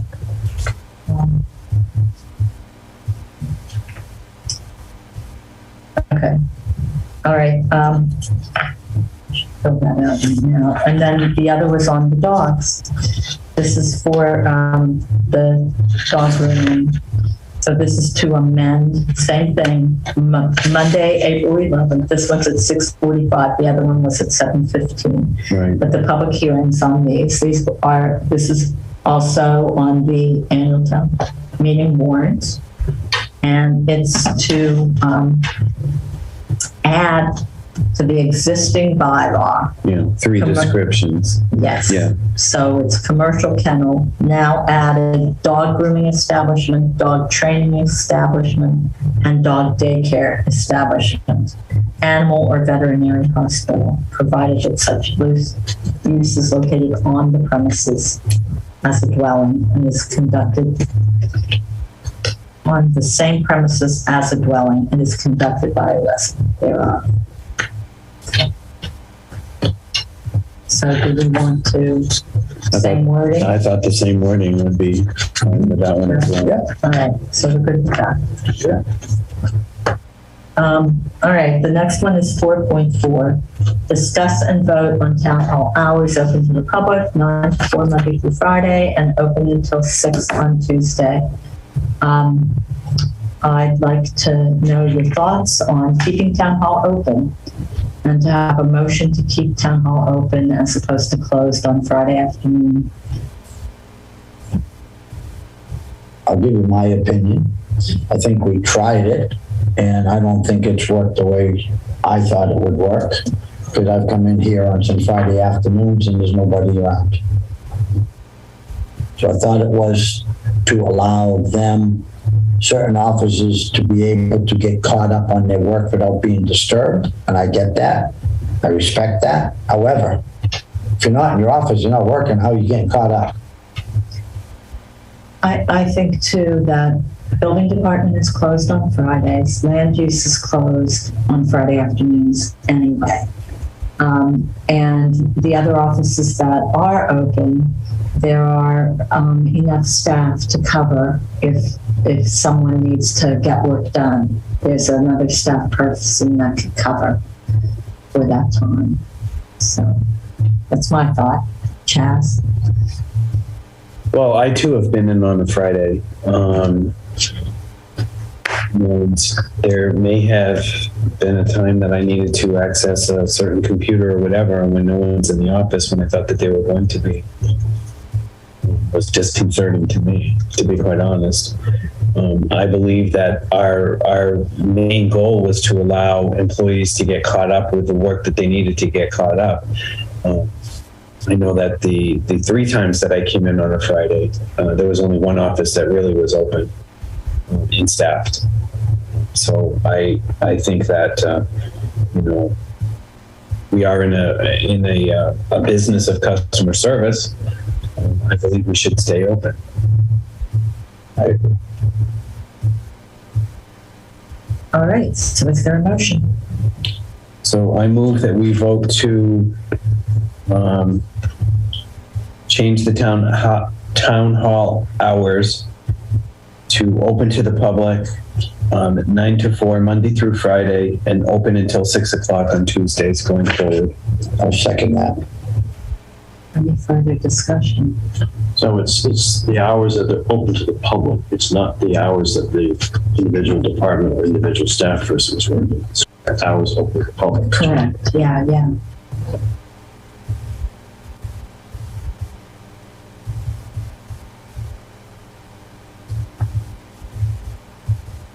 All those in favor? Do you have another question, Morris? No. All those in favor? Joe Shank, yes. Chaz Sexton Duranian, yes. And Veronica Cal, yes. Effective when? Let's say next week. Or we could wait and do it after Easter. I'll just start it next week. I got this Friday to do what they got, then start it. So that's the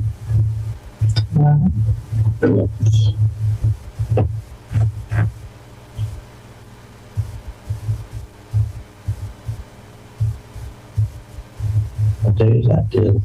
Monday. 11th.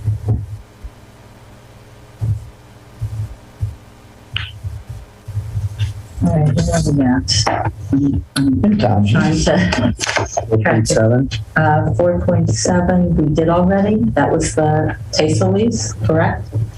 Yep. 4.7 is, It's different, yeah, see, so I just said that, we got a different thing going. What happened? The last one I got, which was the other day, and it was all there, but I see there's different things have come up, so I may not have now the newest. No, it should be, you should have what I'm looking at. 4.7, I have discussed contracting and accounting services and human resources services. We'll call that 4.8, but That that's is the next one on the list. 4.8. So, this is the newest. You got a copy, yeah, can you really throw a monkey wrench at your chairs? Sorry. That's all right. Okay. All right. We're better now. Contracting and accounting services and human resources services. Are we anywhere with that? We've heard from Melanson. Okay. Their rate is $24,000 to get up to speed. That's probably over a 2-month period for them to catch up. And then $150 an hour. We haven't got down to the details of how many hours would actually be on site versus remote. Okay.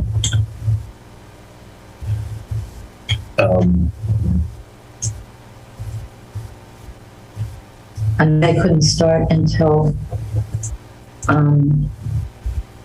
We'll have to check on start date, but the idea is we need to have a solution before the end of this month. okay.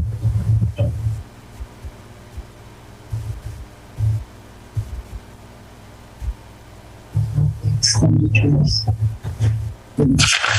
And we would have to do some looking to see where to get that $24,000 from if we wanted to. That's do the Lansing. What do we have left in the Italian budget?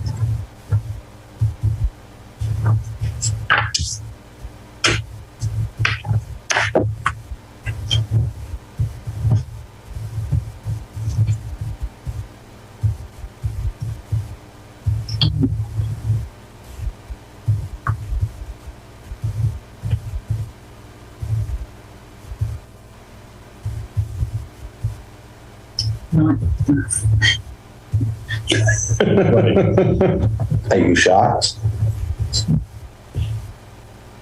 No, because the present solution, we've been working more hours than initially budgeted, and there's not a lot of money left there.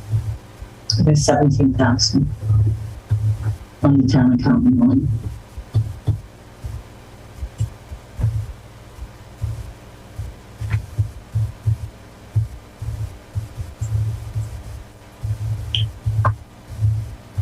Now, as one of the finance committee members suggested today, that we get into May, we start doing line-to-line transfers as a way to address some budget issues, including these. Other alternative, we've talked about sort of, it's having Jared Aponte come back as an accountant.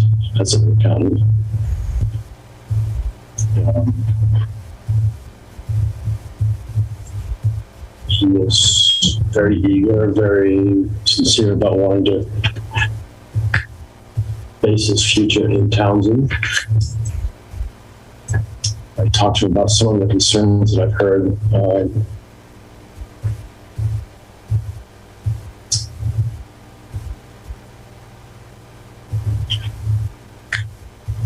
I don't know how much detail you want to go into at this point in this. I think those are all our only two options. Is an outside firm or Jared. I think this comes down to somewhat we've discussed in other topics, but it's practical versus principle. I know the principal side of it is people are concerned about someone leaving and then coming back for more money. My answer to that is I think we were paying him well below market at the time. We're probably still low on the market based on the fact we've not gotten a lot of applicants.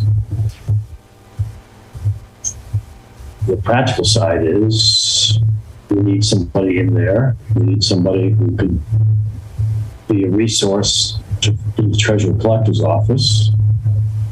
Somebody who will grow in that position. And a known entity, so that we're not taking a chance on a personality problem. I guess my feeling is there was an opportunity to stay. It wasn't taken. I don't know.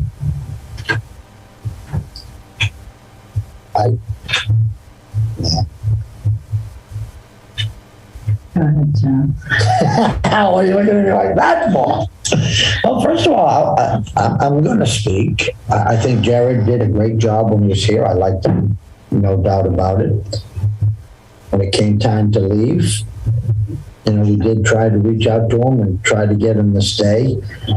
But what I have noticed, and Ross, you touched on it a little bit, and that's really, I have a real issue with that, is I've seen people leave different offices downstairs. They leave. They're not happy. A month later, 2 months later, 3 months later, gee, do you want to come back? But we got to pay him $10,000 a year for. I'm not a big believer of that. That bothers me. He wants to come back to where he left and work his way up. Maybe. I don't know, but I'm not one to say come back and you automatically get a raise. He left because it was the best thing beside a piece of, sliced toast that he was going to go down to the Cape, and that was okay, and good luck to him and wish him the best. However, that didn't work. But now I don't think we as the town of Townsend should be penalized to have to pay extra money to bring somebody back. I just think, my opinion, well, if he really loves it here and he thinks it's a good thing, well, come back and prove it to us. Come do the job what you left. Down the road, the seated board sees doing a good job, maybe increase the pay. But to come back and get an increase, I once again, I like him. He did a great job. I had a lot of respect for him. May I just come on that? Yes. I think what we're finding is the job was underpaid initially. As I said, I still think it's at $80,000 we posted it for. It's not apparently enough because we're not getting applicants. If we're getting swamped, I'd say we've got the right number, but we're not. If you were, and I'm positive he wouldn't come back for what he left here for. But then you have a sort of situation is how do you bring him up to speed? Say he does a really good job after 6 months or 12 months. Everybody else will be getting a 2% step increase and maybe a grid increase, but 2 or 3%. Do you go to this person who came in low and say, okay, we want to bring you up to market rate, so here's an extra $5,000 or $7,000? That creates another problem because the next office will say, well, I'm doing a good job. Why should I get just cost of living? Why shouldn't I get $5,000 person? So I don't know how you would bring somebody up. Write it in a contract that we brought him in. Write it in a contract. We will negotiate this in a year. And if doing what is expected, then we will. That doesn't mean, because we know it's public knowledge, he's brought in at a lower rate. Prove himself. Prove a year. And then it should be no better on any other department. Well, I beg to differ that. I think it would be hugely, other departments would say, why not me? If you're concerned about other people saying, you can't get a raise around here unless you leave and then you come back, some of that, I think, is shame on Townsend for not paying the right rates for staff. And, you know, you find these out sort of as one-off. Someone leaves and gets a much better job. It maybe doesn't work. But the person that replaced him, I mean, we were planning to pay somebody more than Jerry when he left here because we were trying to pay market rates. So we've already sort of acknowledged that we were wrong in the salary at that time. And I will agree with you, Ross. The people in town hall in some of these positions have been underpaid. However, I'd love to pay everyone the going rate 100%, but where do we get the money from? That's our problem. Yes. Pay $1 million to whatever you got to do, but if you can't pay it, we ain't got the money. No. Well, and I will submit to you that we won't get somebody at his old rate. Whether it be him or the next person.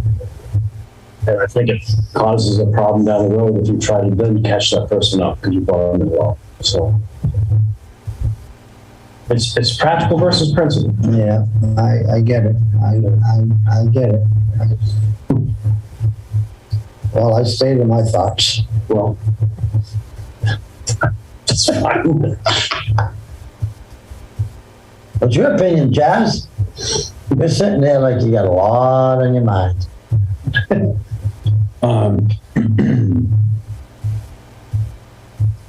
I know when we brought on this individual before, we did write it into the contract. We did increase the salary. We did work with this individual.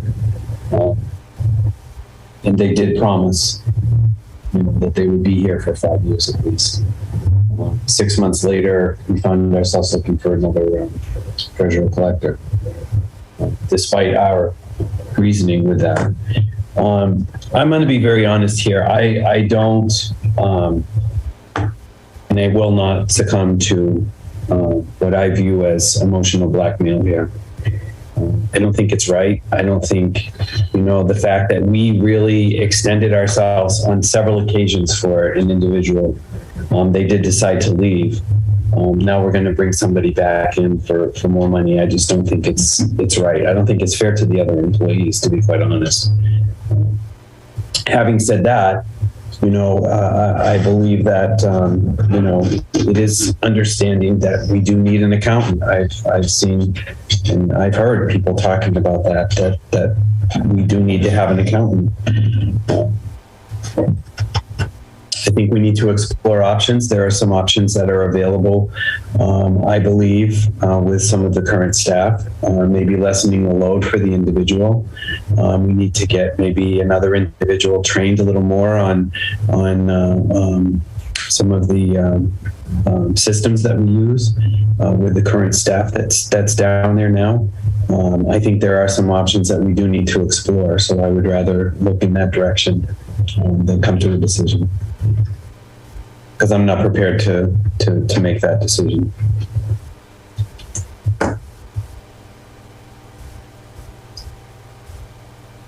I'm just going to say that the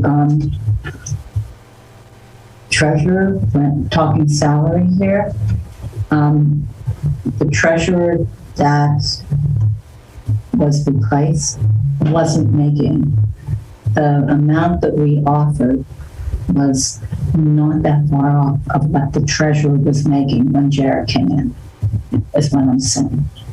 I'm looking at the base salary for fiscal year 2019 was $60,197. I knew that we didn't offer a huge amount, but we were not far off base of what was being offered or what was the current salary for that position here in town at the time. So it wasn't, and we were hiring someone that didn't have experience at that position. So that was the reason that the salary was where it was. Mm-hmm. And then we gave a stipend, didn't we increase that shortly thereafter? We increased it when we put everybody on columns. The it was a time period, and it was within the probationary, and it was not yet. It was 3 months into the probationary period, and we had just made the offer. But we did increase to put on Collins, so we did do that. And then at 6 months in, we were looking for a new treasurer. He did a great job. Yeah, I agree. He did outstanding. 100%. There's no question on that. But what qualifications were gained between then and now to make it an accountant? He's taken a couple of college accounting classes before we got here, so he has had some basic accounting skills. I think he knows, we have the advantage of him knowing the Townsend system well enough to know how the process flows. He has a good support network that can help him get up to speed quickly. And as I said, and he's here just, he would be here to help coach in his own position, as treasurer collector.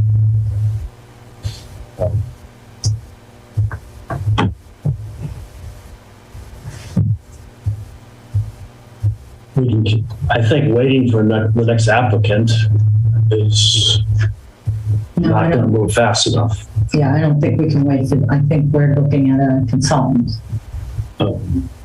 In his case, he's already given his notice at his current employer, so he'll be available pretty quickly.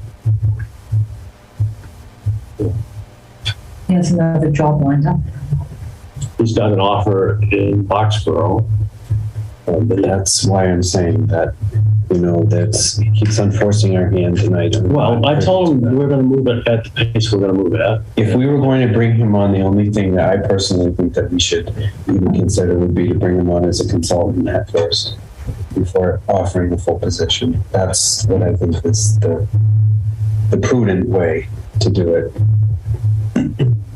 So bring him in instead of hiring the consultant firm that we were thinking that's going to be, what, $24,000 to get him? To get started, that's the first. And then 150 per hour. That's what I'm trying to get at. So instead of hiring that firm, we say we bring him in as a consultant, prove yourself, so the numbers would be there. I don't know. I would consider that. And then turn it over to consultant with specific hours that has to be here, right?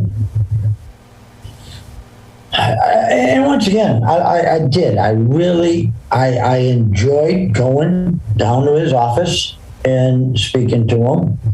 When I first brought up the fact of the tax lien levy, he's like, well, gee, that hasn't been done here before, the way I understand it. I said, well, I get that. But however, for $1.2 million of tax revenue that's out there not being collected, then what do we need to do? And he did step up to the plate on that. And I think we brought back in, close to $700,000 maybe.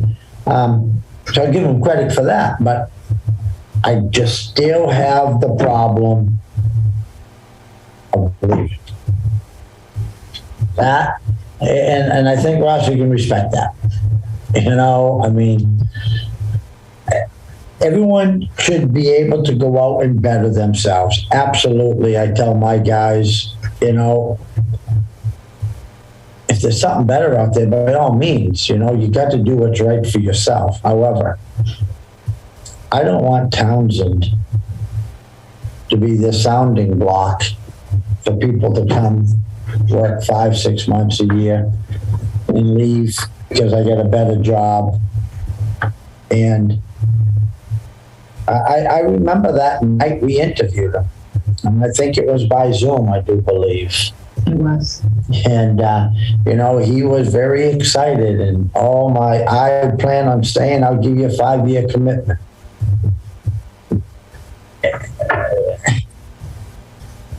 I want to do what's right for Townsend. We need an accountant. We really, really do. We've got to get some of these holes filled. We can't allow the ship to keep sinking. I think it's going really in the right direction. But this is a tough one, guys. This is... Well, I figured out where we're getting the money from. On May 1st. It's the land use coordinator salary line. Because we budgeted a land use coordinator for the entire fiscal year. Mm-hmm. And we didn't hire until the 1st of January. Well, not even the 3rd, well, the month of January, right? So we have some money there. So July, August, November, December. So we have half of that salary. So when we go to transfer, that's where we transferred from. Did you see that, Joe? A mathematician from NASA just counted on her fingers. I did. I wasn't going to say anything about that. I was a mathematician from NASA. But in any event, I'm really good at my fingers, counting. How many dollars on each finger? In any event, I think we should go the consultant route. Mm-hmm. And I have another reason for that. I keep wondering, I mean, it's been a couple years now. Why? Why isn't our cash balanced? I keep thinking there's a process. I want someone to look at the process. And I'm hoping that they can. Because I think that needs to be looked at. Why is it so difficult? Why is it that Townsend seems to be always, we've been, I don't know, for the past 8 years, it's been a revolving door of accountants and treasurers. I think that's partially why things aren't getting done, is because it's been a revolving door. And I don't want to revolve the door anymore. I just don't. So I think that getting a consultant in to look at the process, see what needs to be done, and help us streamline whatever process we have. Right. We still have Dick, right? That's what I'm saying. We need to reassess what we have there and then make steps accordingly. We have another individual that we just increased the hours, correct? For FY23. Our increases aren't until FY23. And if we keep them. Neither of the people that are assisting in there want to be the full-time accountant and responsibility associated with it. Right. And I mean, that would be an option, would be to bring them up. But that's not what they wish to do. And I'm not saying bring them up as an accountant, but I'm saying that they're, maybe what tasks that they're doing, there is, I think there's some conversations that need to be had about that. So the direction of the board is to look at contracting an outside agency to do this for us, and not to look at bringing back a former employee to do it for us. Yes. That's correct. Do we need a vote? I don't think so. I'll take that as a direction. That's what I think. I'm good with that.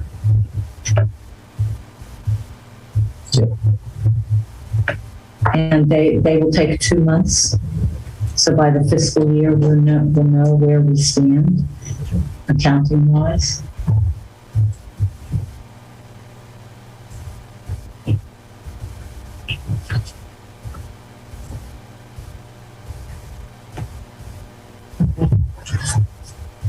All right, moving on.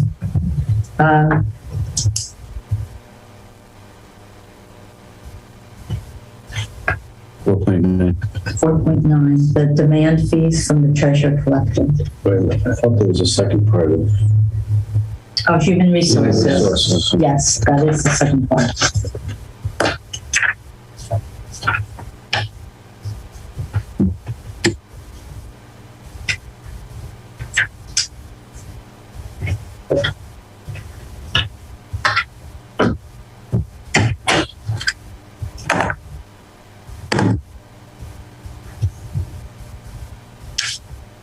right, human resources, second part.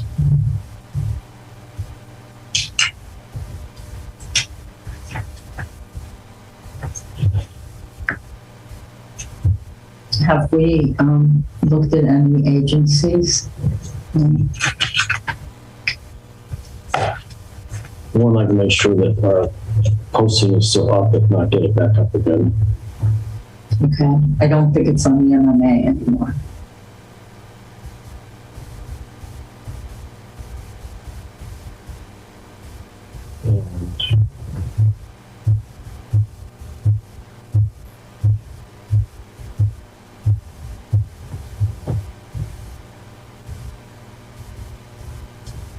Yeah, I'd like to think I could go out and just put a notice in place looking for HR firms to do contract HR. Can we do that? Sure. I'm not sure. How or where, or when. Would MMA know? I mean, we must not be the only ones in that situation.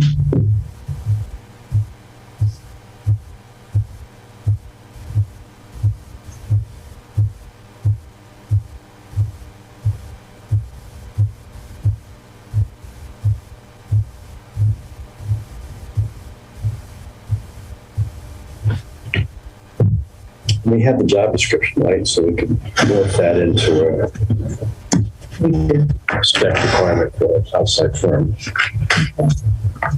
I believe another town that I was aware of had an outside HR firm, again, for $150 an hour. Sort of on-call basis.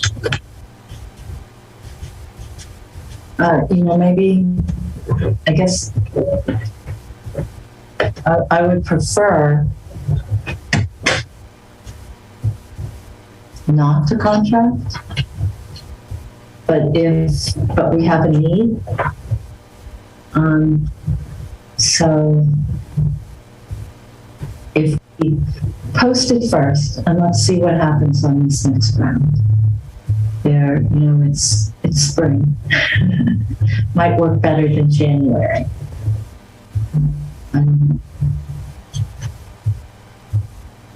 Try it. Yeah, good with that.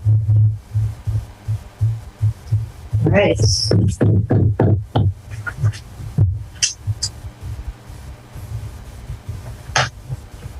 Now the demand fees, 4.9 for the treasure collector.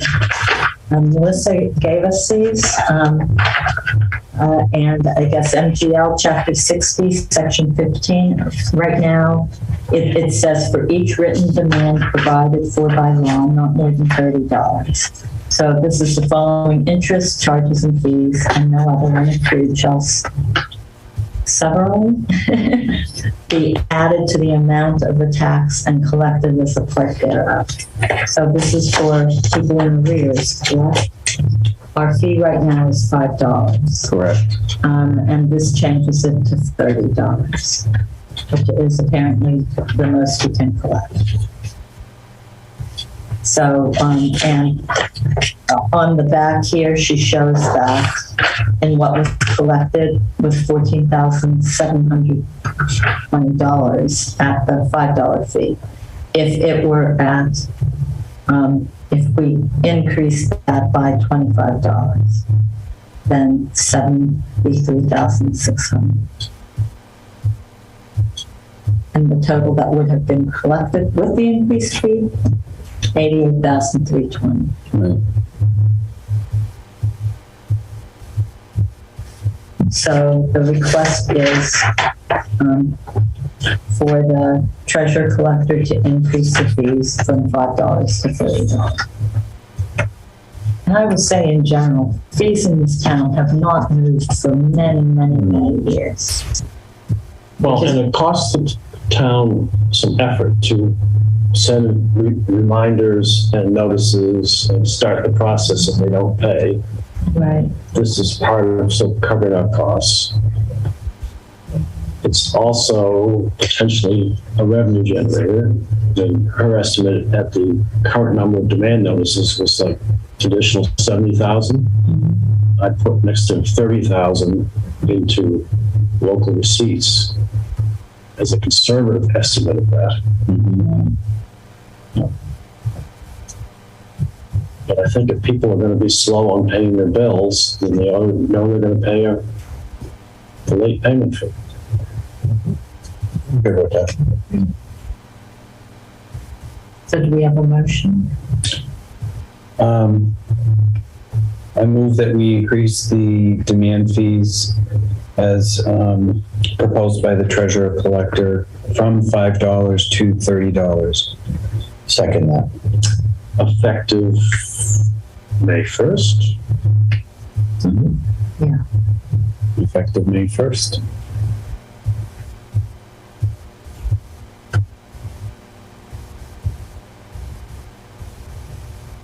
All right. Any further discussion? All those in favor? Joe Shank, yes. Chad Sexton, Iranian. All right, the next one, are we ready for this? Or do we want to move this to a different date, Ross?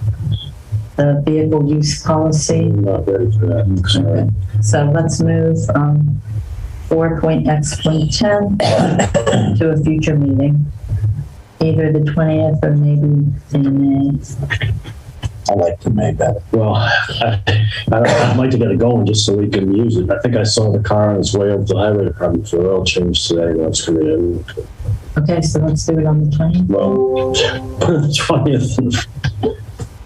Not ready. We will put it there for, all right. The next one is K5 Corporation.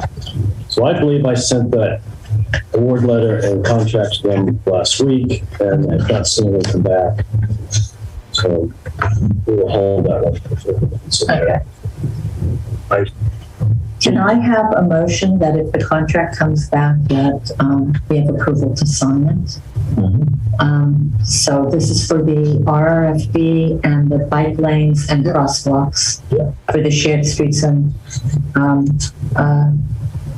spaces grant. So there is, and we did vote to already to award the contract to K5 Corporation. Correct. Yes. So we just, so I'll move that we approve and sign contract when it is returned Out of session. out of session with K5 Corporation for the RRFB at Spalding Memorial School and the painting of the bike lanes and crosswalks. Second that. All right. All those in favor? Joe Shank, yes. Chad Sexton, Iranian, yes. And Veronica Collins. Okay. Okay, that's good. Thank you. The next is from the Highway Department, and this is the, let me just look here. This is the one I have, because I have this is a paving project. Did I do the, yes, I did the paving project first. So, I have a lot of sign here. All right, so on this, this was sent over by the highway superintendent, and they plan to mill and resurface Aries Lane, Ash Street, Aquarius Lane, Capricorn Lane, Gemini Lane, Libra Lane, and Pisces Lane. And total amounts in Chapter 90 funds will be $515,661.95. So if the select board agrees with this project, I've included the Chapter 90 project request forms for your signatures. So we need a motion to approve the paving projects for those. How many are there? 7? Mm-hmm. I might have to count on fingers again. No, 7. So those 7 roads. Okay, for a motion? Yes. Okay.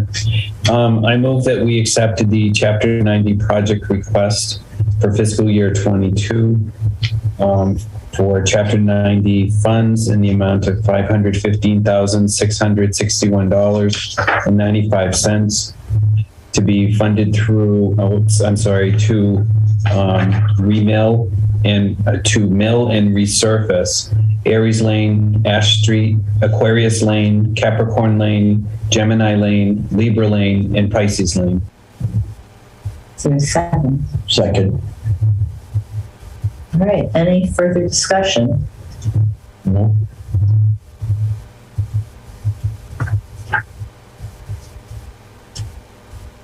I'm looking at the signature sheet here. Duly authorized municipal officials, so, and it says BOS on the, So I just, on here, so, okay. can we, a little discussion? Sure. So we're gonna authorize them to repave them 7 roads, which I'm okay with.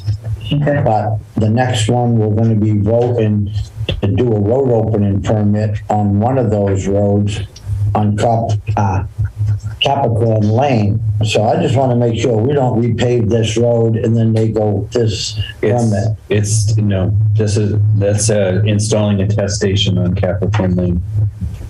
But it is a road opening. It's a road permit. opening though. Permit. So, It's probably going to be done before that. I think that. I just want to make sure we bring that to someone's attention, so we don't have him do a beautiful road, pave it, and all of a sudden they come in, because we approve that road opening.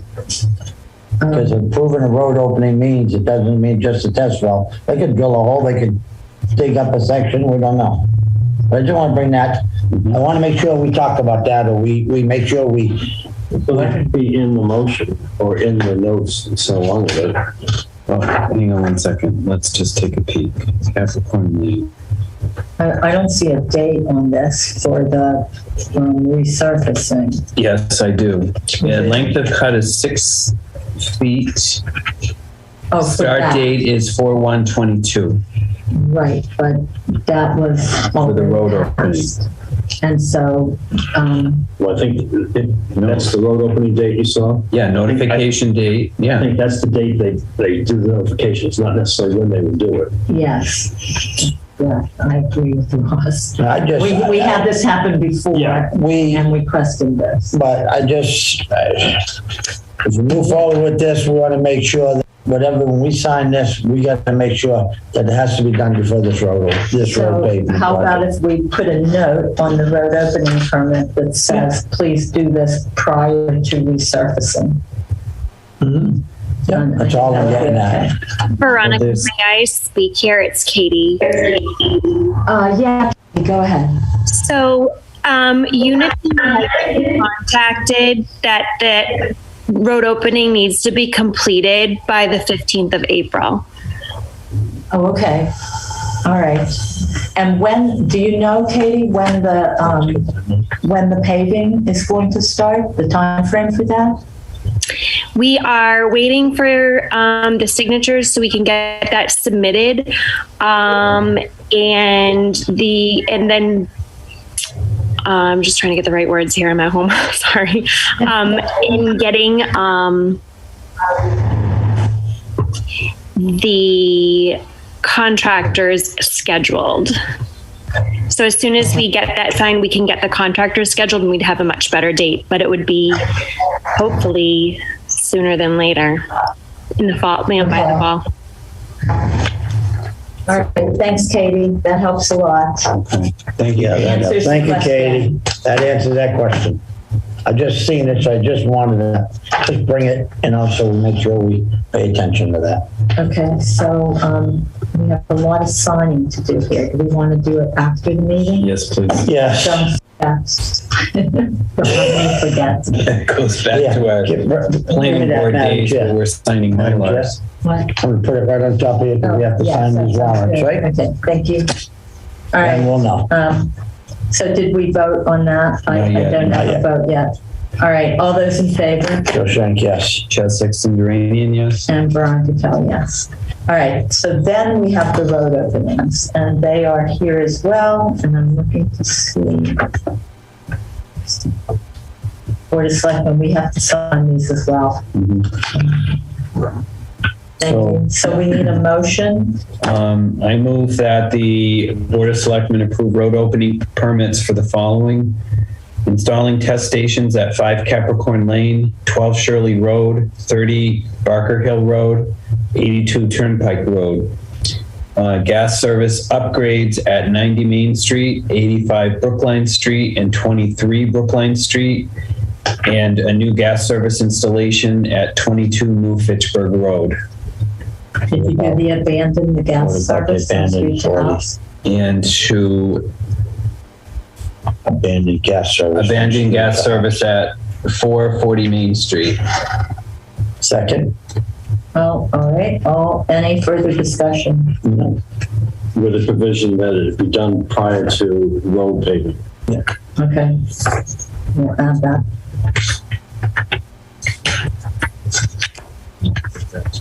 Let me just put that in. Give that to her. Yeah.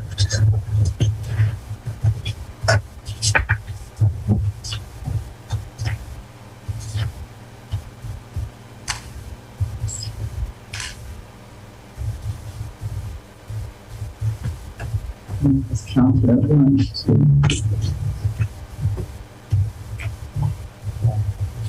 14D. Upgrades 1, 2, 3. I have it here. Okay, we're good. All those in favor? Joe Shank, yes. Chad Sexton Duranian, yes. And Veronica, yes. Thank you.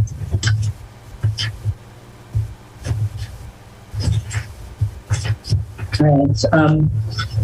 The next one is a one-day liquor license.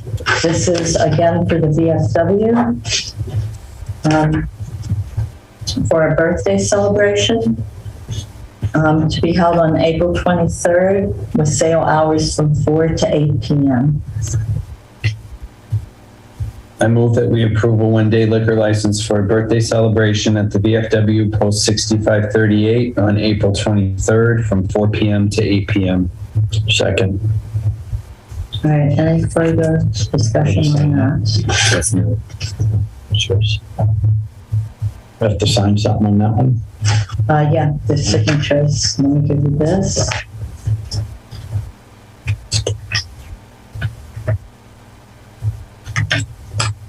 It's a lot of signing to do. We can do that. Yeah, we're going to do all of them after. I'll go through this after. All right.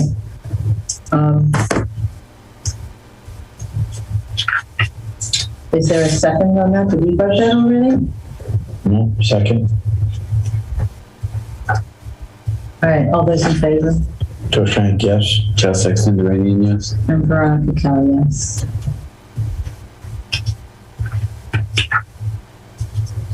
All right. 4.15, encroachment on town properties. There was a situation. Ross, had you heard about this at all? This is on Cinterberry? Yes. No. No, or is it the Emery Road? Yeah, it's on that end of That it. section. Where there is town property and wetlands, and there's a camper, trailer camper parked on the property. So I guess the question is kind of a general question. How do we want to deal with encroachment on town properties? Typically you send a letter. This is just looking at, what you do if it's own interest property. Right. You send a letter and just ask first for, And how was it verified that this person is encroaching? Satellite. GIS. Yeah. That's how it was found. In the Conservation Commission has been going through the properties that they own and looking at them aerially through GIS and then verifying what's on the ground. So there was a site. It was discovered aerially, and then I believe that it was looked at on a site. I think it's going to be looked at this week. Okay. And the question is, how do we, I think this is the first known encroachment. This has been an ongoing process, picking properties and looking at them. And this is a camping trailer that's on town property? I think it's an RV. RV? Yeah, it looks like It looks like an RV. from above. I didn't drive by. So I think we need to have an on-site visit.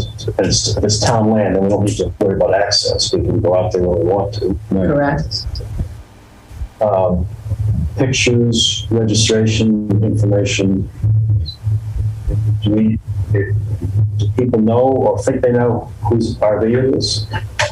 Well, see, that was the question that I had asked, if there was registration. You can assume it's for the person on the property right next door, because the lots on the other, going in the other direction, are not, they don't have a residence on them. Right. And so that's why. Too, so it's And on the other side. yeah, and it's all wetland in that area. So it's within, if it's within the 35-foot buffer, the Conservation Commission could deal with it that way. Just saying. So it's on town property, it's on town property, as Wally Cross said. Verify it, send that person, if there's a plate on it, get who it's registered, send them out a letter. So I would suggest that the Conservation Commission go down and verify that it's town property, take pictures, and then ask a police officer to go down and run the registration. Conservation can't do that, police can do that. Right. If they know, if they can determine who owns it, then we send a letter saying, please remove. We can go as far as say, please remove by a certain date. And we need to understand what we do if they don't. And I don't like to start these things unless we figure out how we enforce it and how we back up that enforcement. Otherwise, you sort of waste your time and people laugh at you because they know you can't do anything. So when they determine it's definitely on town property and we figure out who owns it, then we'll figure out the letter and what the ramifications might be if they don't move it. I don't believe it's on town property. It's just within that 35-foot buffer. Oh, no, it's on town property. Is it? Oh, yeah. Well, that's what that It's picture on was. property and could be within the 35. Nobody's measured yet. But that's Just an the area. information we need to have. And it'd make a big difference if it's on private property, but in the 35-foot buffer versus on town property. Correct. No, it's on town property. Okay. So,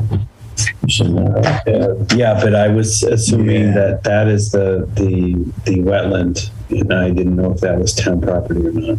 it's on town property. But that purple, now I see the purple line. See the purple line, you Pass see that that? back to conservation. You see that, Les?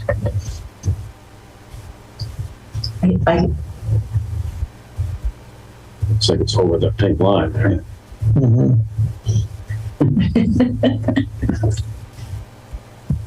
Okay.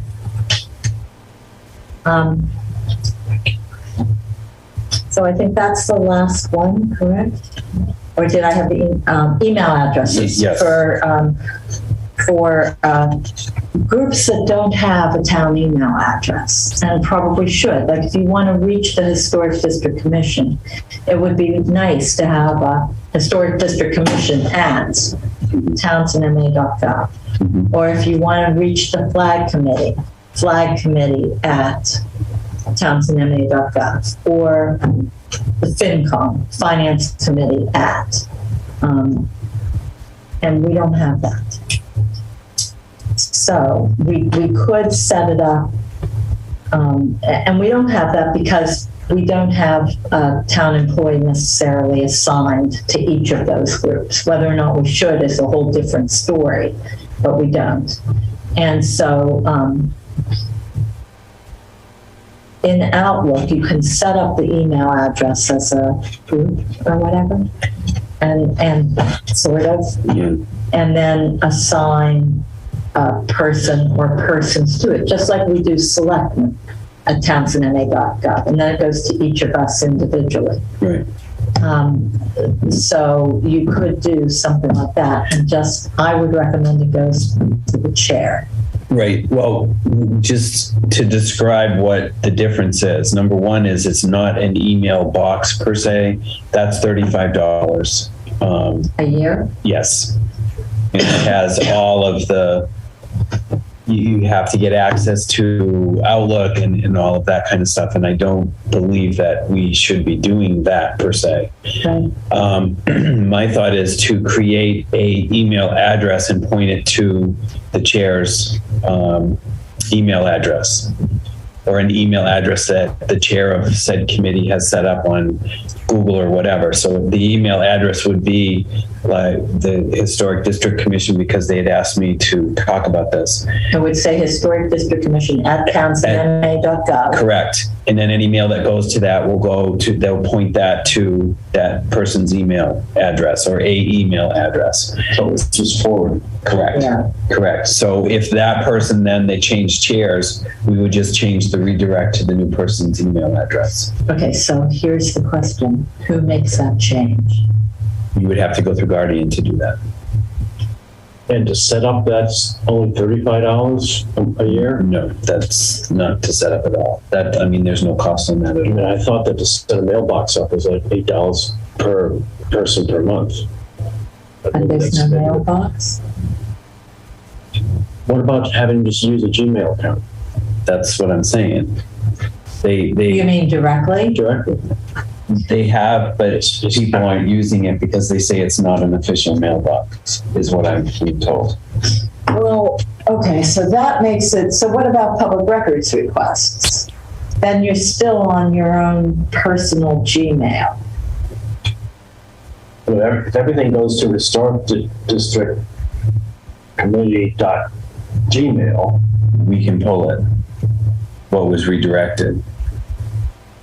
I'm saying go direct. Don't even bother having a townsendma.gov email. Just have them take out a Gmail account. I thought that's what the historic district is. They just took out a Gmail account with our generic name to it. Correct. And people don't assume that that's a town, official town email. I had the Energy Committee ask me the same question Right. too. Right.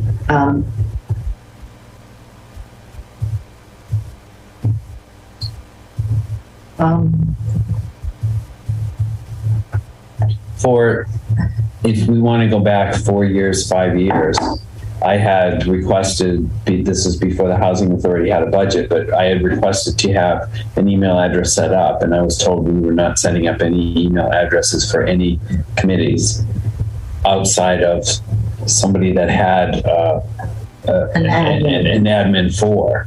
So I created a Gmail account, and they created housing@townsendma.gov, and they pointed that to my Gmail. So everything went to my Gmail address before we had an admin. And then when we got our budget approved and got an admin, then the admin took it over, and now that just gets directed to her account. It doesn't cost a lot of money to set up an address. If we do a redirect, it won't cost us anything. If we do set up an account, it will cost us. And that's why before they weren't doing that. But don't we have to pay Guardian to set it up? At least an hourly rate? Yeah, we have to pay them something.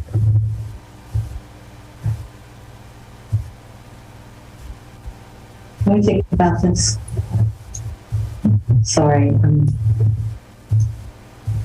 Don't apologize to me. I mean, let's think about it and bring it back. Talk to Guardian, see what their best suggestion would be. It's really what we want. It has nothing to do with Guardian. I think when we're going through that conservation issue with certain people, we had the discussion that it shouldn't be a town email account, right?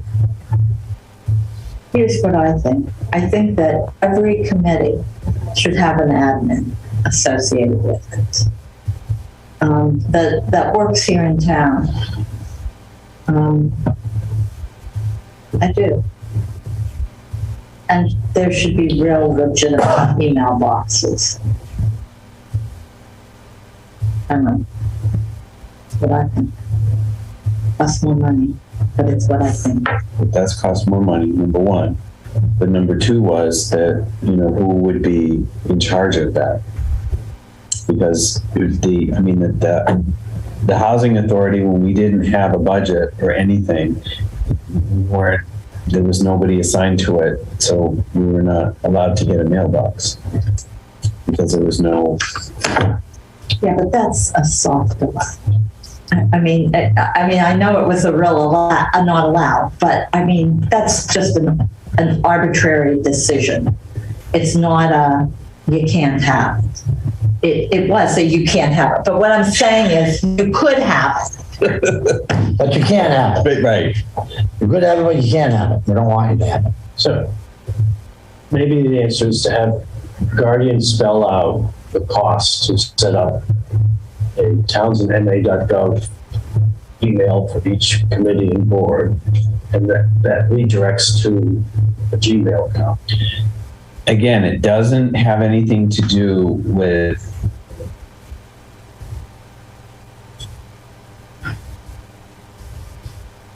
it's the access to how they log into that email address at townsendma.gov. It's how they actually get into that account. You need an account. You need an Office 365 account to get on our email accounts if it's that way. Yeah, it's not. It's going to be more than $35 a year. I thought it was like $8 a month or something. Right. Since you have right. It's up for the license and all that. Yeah. You think that if on the web page it said to access this committee, go to historic district at gmail.com, that would be considered efficient because it would be on the web page?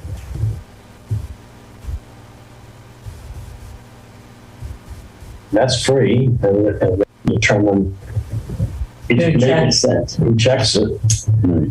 Because to do what you're saying, to set up the group, they would have to have an Office 365 on our domain to be able to access that. Yeah, so couldn't we put like finance committee or capital planning under the Board of Selectmen or under whomever and make it there? And then we put the addresses in there. Do they have to be, can they be Gmail addresses?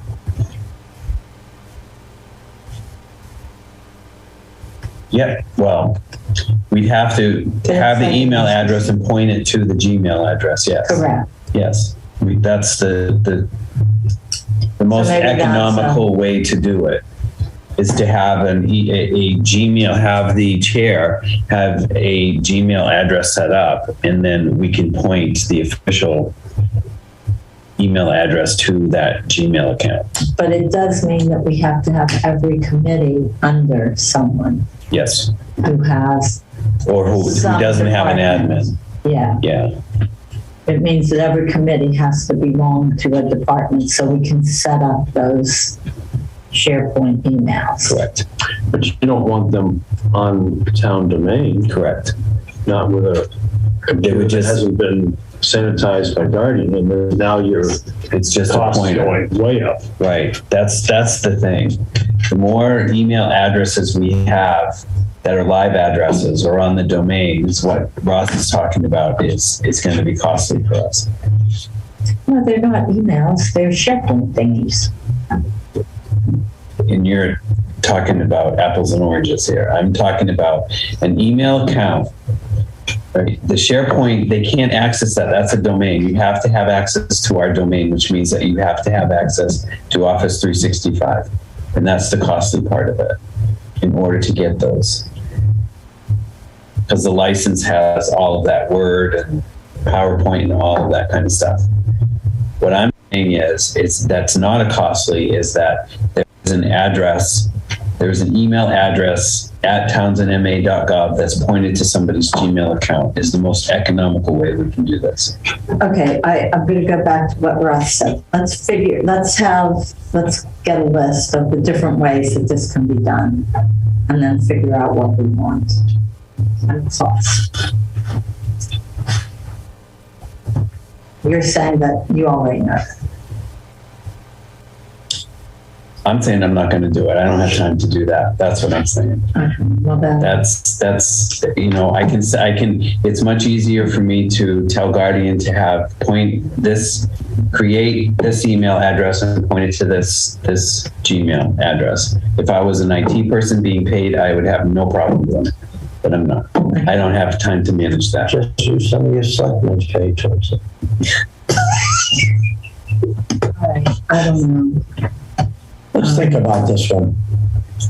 Yeah, we're going to come back. See, it never was discussed before. That's why we're discussing it now. And the thing is, by going under Office 365, we're kind of tied to what their rules and. So what I think we need is someone to poll all the boards and committees to see what their Gmail address is, what they want their townsendma.gov email to say. Presumably it says the same thing as it's just at Townsend versus at Gmail. Yeah. So Historic District Commission, Energy. So is this a policy? Are we talking about a policy? Every committee has a Gmail account? We're making an offer. Because I think it's to their advantage not to be using personal emails. If there is a records request, it's easier for them to do a dump of their Gmail account than it is to dump their own personal emails. And that's what we did for planning board. We made our own Gmail account. So yeah, do we need someone to poll each committee and say what address you want to use? And then provide a spreadsheet to Guardian that's got Townsend MA on one side and Gmail on the other? And I'm not looking at you, I'm asking you. I know, I'm just, the cybersecurity and now this, it's like, ooh, that's a lot of work. There's also, I've got someone. One guy right over there. I'll volunteer. See how great minds think alike? There you go, take on that job. All I need to know is if that's again, the process. there's reasons why we should talk about it more instead of just making a general comment about that. Right, so what do we do? There's a lot of implications. There's a lot of things involved in doing that. Yeah. All right, so for the sake of moving forward, because we still have a fair amount of stuff to do, can we bring this back on to the 20? We ain't gonna have enough time because we only got 5:30 to 7, right? It's gonna be an hour and a half to get through that whole meeting. Right, because we're starting at 5:30 on the 20th. And we gotta go into that room at 7. So that gives you an hour and a half. I'll work something out and I'll send it out I'll give it to Ross and then he can send it out to you guys. That's what I mean. So if we put more on the 20th, you're never going to get into the so the direction from the board tonight is to create an individual email address for each board and committee in a lowest cost method as possible with the highest security. That's from my cyber friend here. As possible. No, what you tell me the process, we'll get someone to do it. And again, I'm not gonna. Okay. No, I don't think that's the right way to do it. Okay. I retract that suggestion. All right.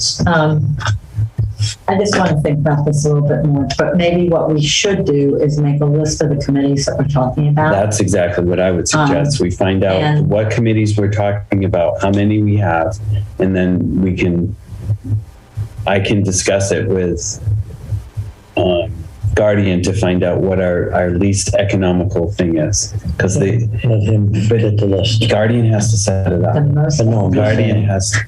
If he can track how many, so you have that list. Yes. Okay. All right. So you don't have to do it. We'll talk about it afterwards, Jeff.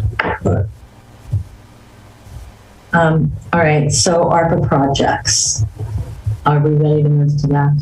Yes. This is 5.0. Dave, could I have the ability to share my screen, please? Or Hartley, or whoever is on now? Hartley should be able to do that. Okay. All right. Thank you. It was moving.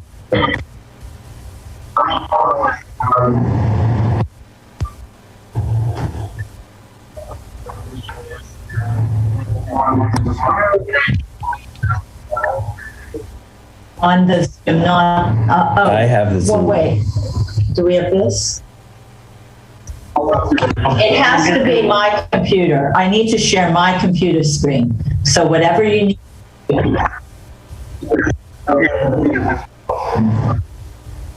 And you don't have an HDMI port in your machine, right? I think, no, I don't have an HDMI. No. I don't have an HDMI. That would have to be that cable, right? Yeah, I don't have that. What does it look like? What's the end of it look like? A big fat USB. Oh, I have a big fat USB. It's See, gotta you have be. to use the technical term. It's gotta Ross. be. It's gotta be an HDMI. Is that it? No, that is sort of what I asked for, but no, I'm sorry, that's not it. Oh, you need the other thing. I have. No, it's in my desk drawer. I know what it is. You need the thing that allows you to project on one projector, and I took it out of here.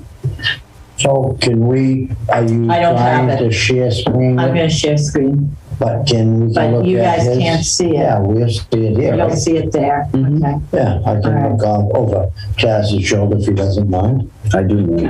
right. I'll just close my eyes. Can you see that? Yes. Yes. All right, these are our ARPA projects that are defined. I'll send you this via email tomorrow. There's a couple things that need to change on this. One is that FEMA is now paying for COVID things until 6:30, not 4:30. And the other thing is that the meals for seniors should be down here. But what we're looking at is the Greenville Road bridge improvements. We had voted $600,000 for that. And we are looking at, because of budgeting purposes, I would like to take 300 of that and move it to, what do I call it? So that's my whole thing. Emergency Services Fund for fire and police. Because we did move things that were COVID related, like supplies that are being purchased at a greater amount by the fire department because of COVID. It's being moved to ARPA. So there were about $35,000 of budget things that we moved out of the fire budget, and they'll be covered. They'll still be purchased, but they'll be covered by ARPA funds. So what I would like to do, and the same thing could be salary, although we can only do that for a year or so, because we've pretty much spent our dollars here, which is 2.9 million. So anyway, so if we're going to do that for budget relief, we need to vote it. What's that do for our budget? For ours?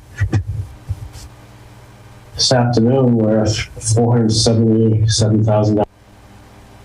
470,000. It just keeps getting. It gets higher. worse every day. And that's because I took some revenue assumptions out, follow guidance of DLS and our town accountant. You can't count revenue. You can't appropriate, like for ambulance receipts. Gary and I sat down to figure out where we are today, how much is coming each month, what we expect to receive by June 30th, and figured that's a good number, and that's what we basically allocated. That was going to be $700,000. DLS says you can't vote to allocate funds that aren't actually here. So it's the funds we have as of end of April. That automatically excludes $58,000 of Medicare that comes in late June. So Terry's looked at receipts and thinks $485,000 is the amount that we could appropriate for payments receipts, down from $700,000. So there's a big chunk. So if you put this 300,000, is that already figured in that 400,000 deficit. We're using this 300,000 into the other budgets.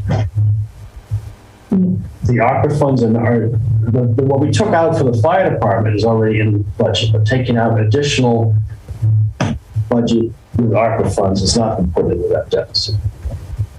So you're taking 300,000 to add into that deficit? Is that what we're talking?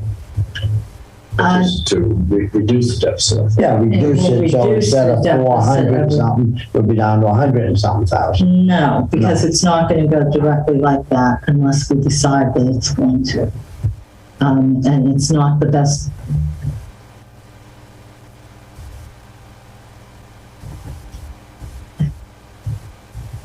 We removed from the budget, and these dollars were removed from the fire department budget, about 35,000, which the department will still purchase what they need, but when they bill it, they will bill it to ARPA.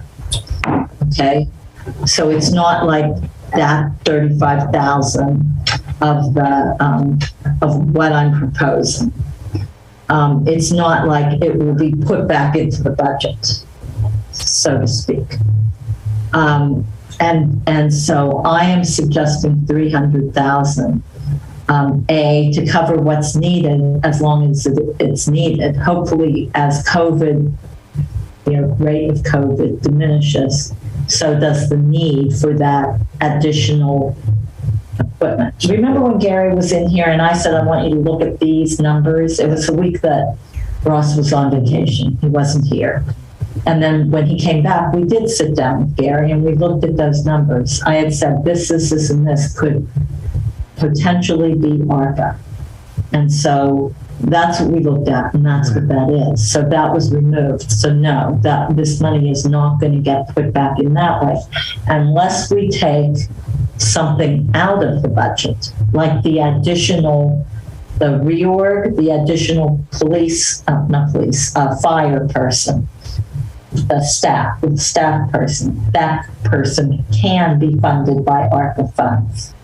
And so we could, if you're going by infusion of budget, put that person in the budget, similar to how we do the community services coordinator, but pay the salary from here. So I am suggesting that we put 300,000 there, because what I've also heard is that the 500,000 grant that the town has will be extended, and we will still have 300 for the Greenville Road Bridge if we need it. But when it's rebid, the bid could come in lower because of the change in. That's what I've been hearing. Yeah. So. So you're looking to move 300,000 from the Greenville Bridge project to a new emergency services project? To what did I call it? Emergency Services Fund for Fire, EMS, and Police.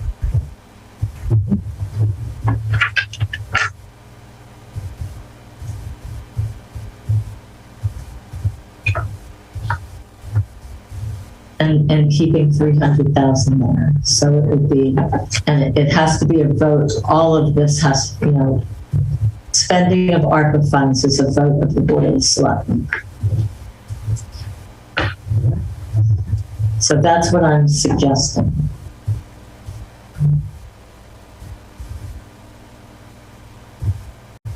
And that's it.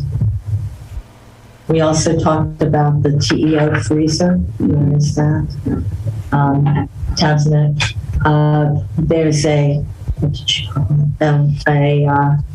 An agreement that needs to be a sub-recipient agreement that will need to be signed, in addition to having the W-9 and the 501c3 paper declaration.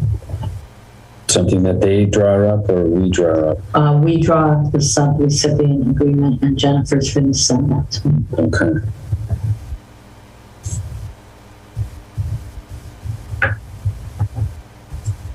That's how we account for moving things. And she will have The reporting, first reporting is due at the end of April, which is this month, and it's for funding, for money spent through the end of March. We haven't spent a whole lot through the end of March, but she's going to send that report as soon as she has it done. So that's what we have on ARPA. So I guess what I'm looking for is a motion to move $300,000 out of the Greenville Road Bridge Improvements Project and allocate it to an emergency services fund for fire, EMS, and police. So moved. Second. Any further discussion? All those in favor? Shawshank, yes. Jen Sexton, Duranian, yes. And Veronica, yes. Thank you. I also put in here the congressionally directed spending discussion. That is due next week, Monday, April 11th. And I think I put it in there mostly as something to look at. If we had shovel-ready projects, if we had the plan that we've been talking about with all of the, I'm going to stop my screen here, with all of the TA candidates, if we had that and something fit into this, it would be nice to have that to just hand over. Ross suggested that we look at the capital plan and see if there's anything that fits in. And so my suggestion would be the fire truck. Yeah, I was just going to say that. I can't quite figure out which category it would fit into. There are categories.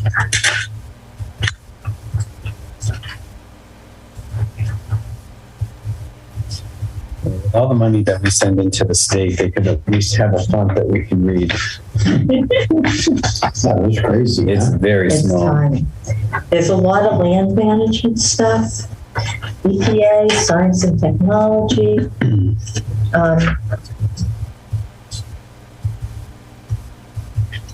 I couldn't find a place that it would just naturally fit into. Office of, wasn't it a burn? BYRNE for the thing. So there's a burn discretionary fund here for the Department of Justice. Looking at 2.1, please identify which account. You know, there are all these different ways that you can go, and I just am not sure where a fire truck would fit.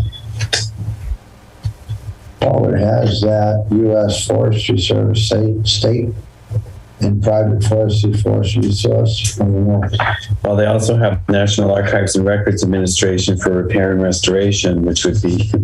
I wonder if that would work for the library. That's what I'm thinking. We're looking for digitization, correct? Yeah, we are.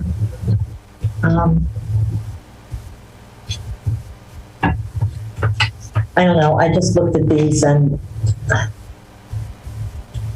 Well, there's another National Archives and Records Administration for the Historical Publications and Records Commission, which is something the Historic District Commission could utilize as well. Right. So I agree with you in our conversations with, these are things that we definitely need to have shovel ready so that we can, when these opportunities come up, we have something that we can pull from.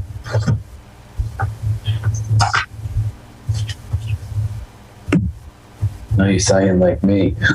Well, all of these are good long-term solutions for Townsend. They don't address the operating budget. Right. No, they do not. Right. So I guess right now, I think we should pass on this, but know that it's here. I think that for a long time, there were no congressionally directed spending requests. I've never seen one.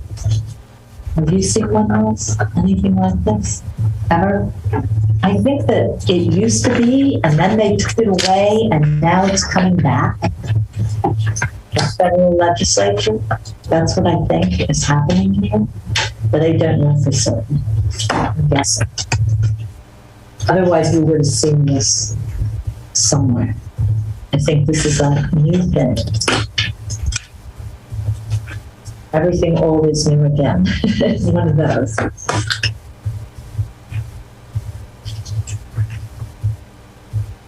And it's good to know that it's here and what it could cover. So that the next time around we do something with it. And are in a position to do something. Because this was short term. We had about 2 weeks to do anything at all. Right, should we look at the, unless one of you want to think we should do this. No, I'm good. All right, so what we should do now is look at the budget, capital requests, and the warrant articles. So where would you like to start with that?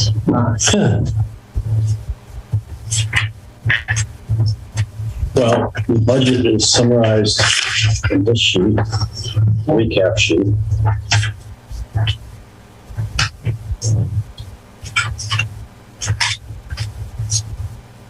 I've got a couple placeholders in here to come out of free cash. One is the MIS for FY22. I'm guessing that's for the 80,000, but I don't know more specifically. I'm going to take that out of free cash. We might be able to make a transfer between lines starting in May, wherever we find a budget that is surplus, fund that from there instead of free cash.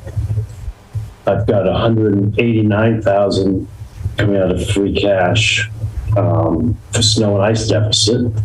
I think we're about done with snow and ice, but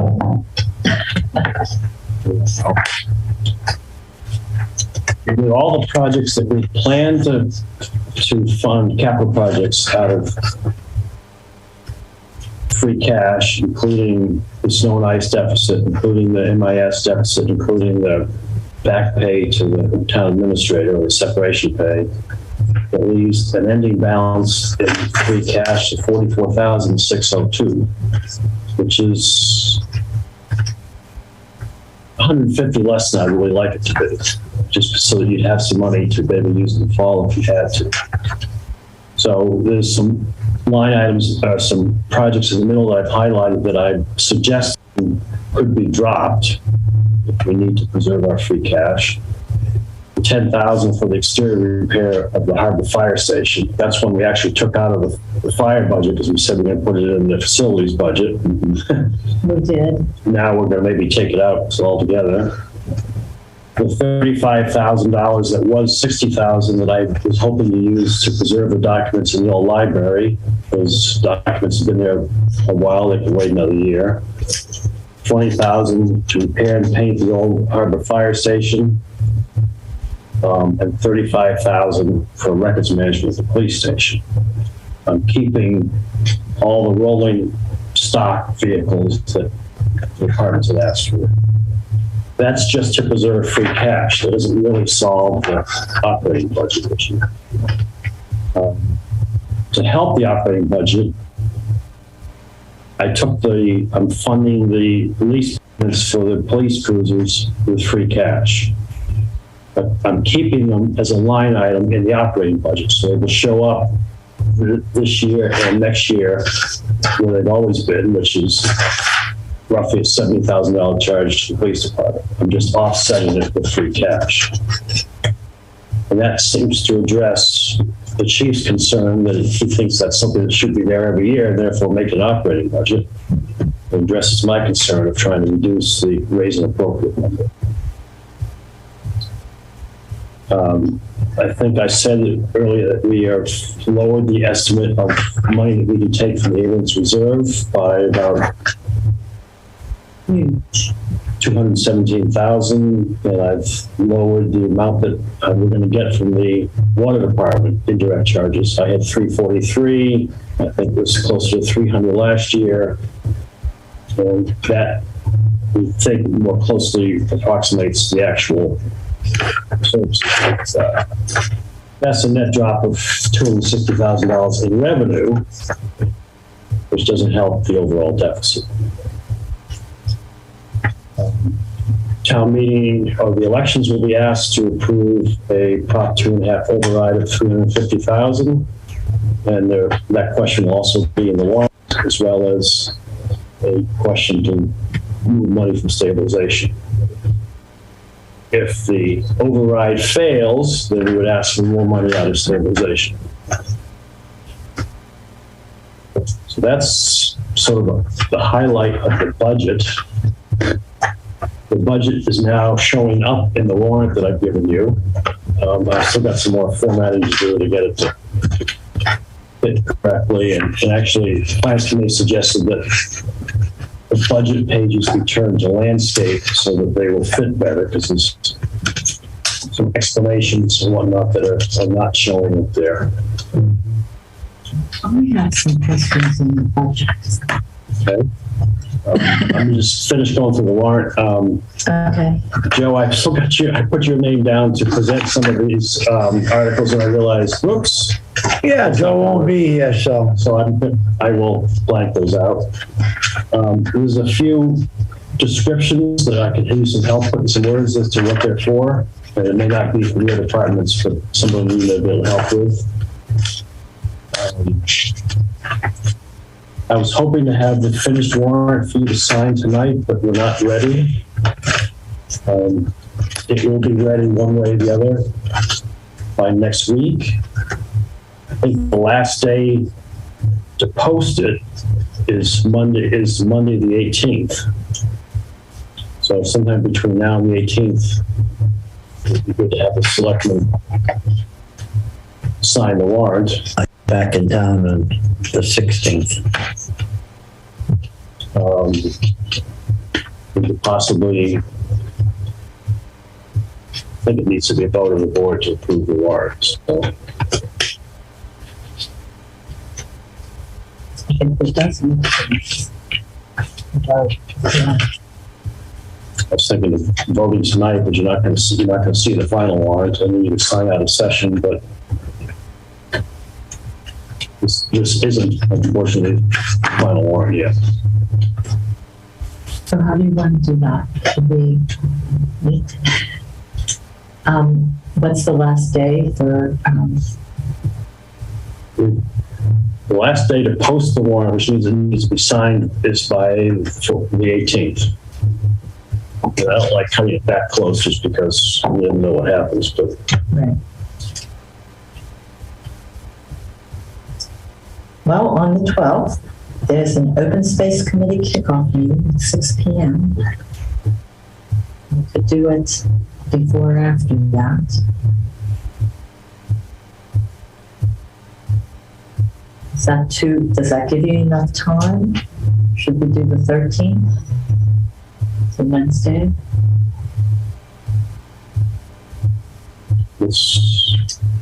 All three of us have to sign that? No, but it might be your last chance to have your name go down in posterity. How am I going to sign it from Florida? When are you back? I'm leaving tomorrow morning and I'm coming back on the 16th. Yeah. What?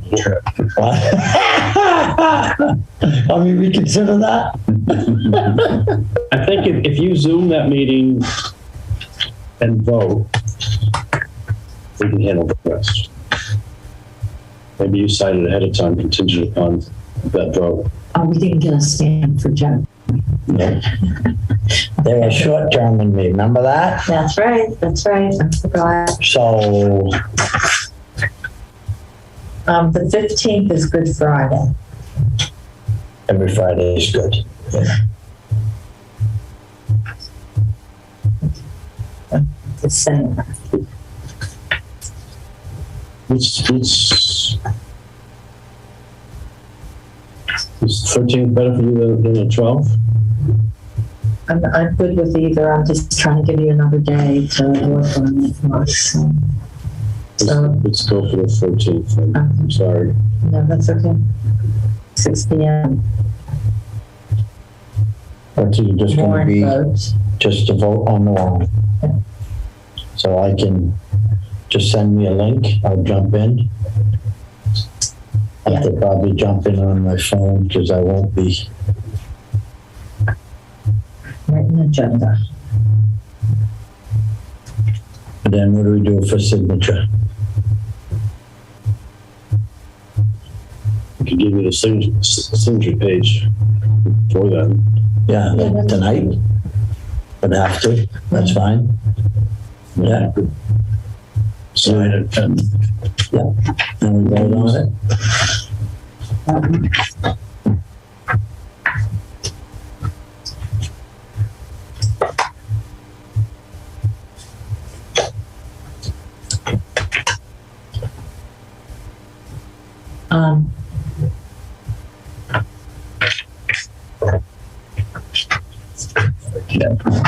All right, that will work.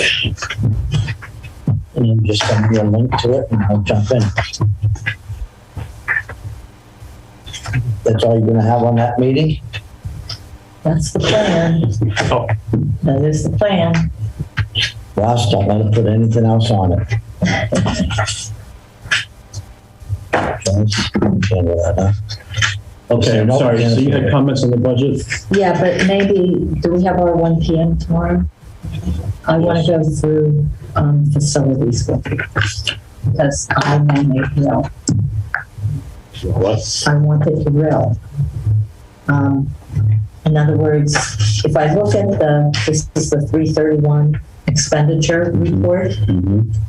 All right, there is a line called Facilities Professional Services that we've put 57,000 into, and expended this year is $2,525.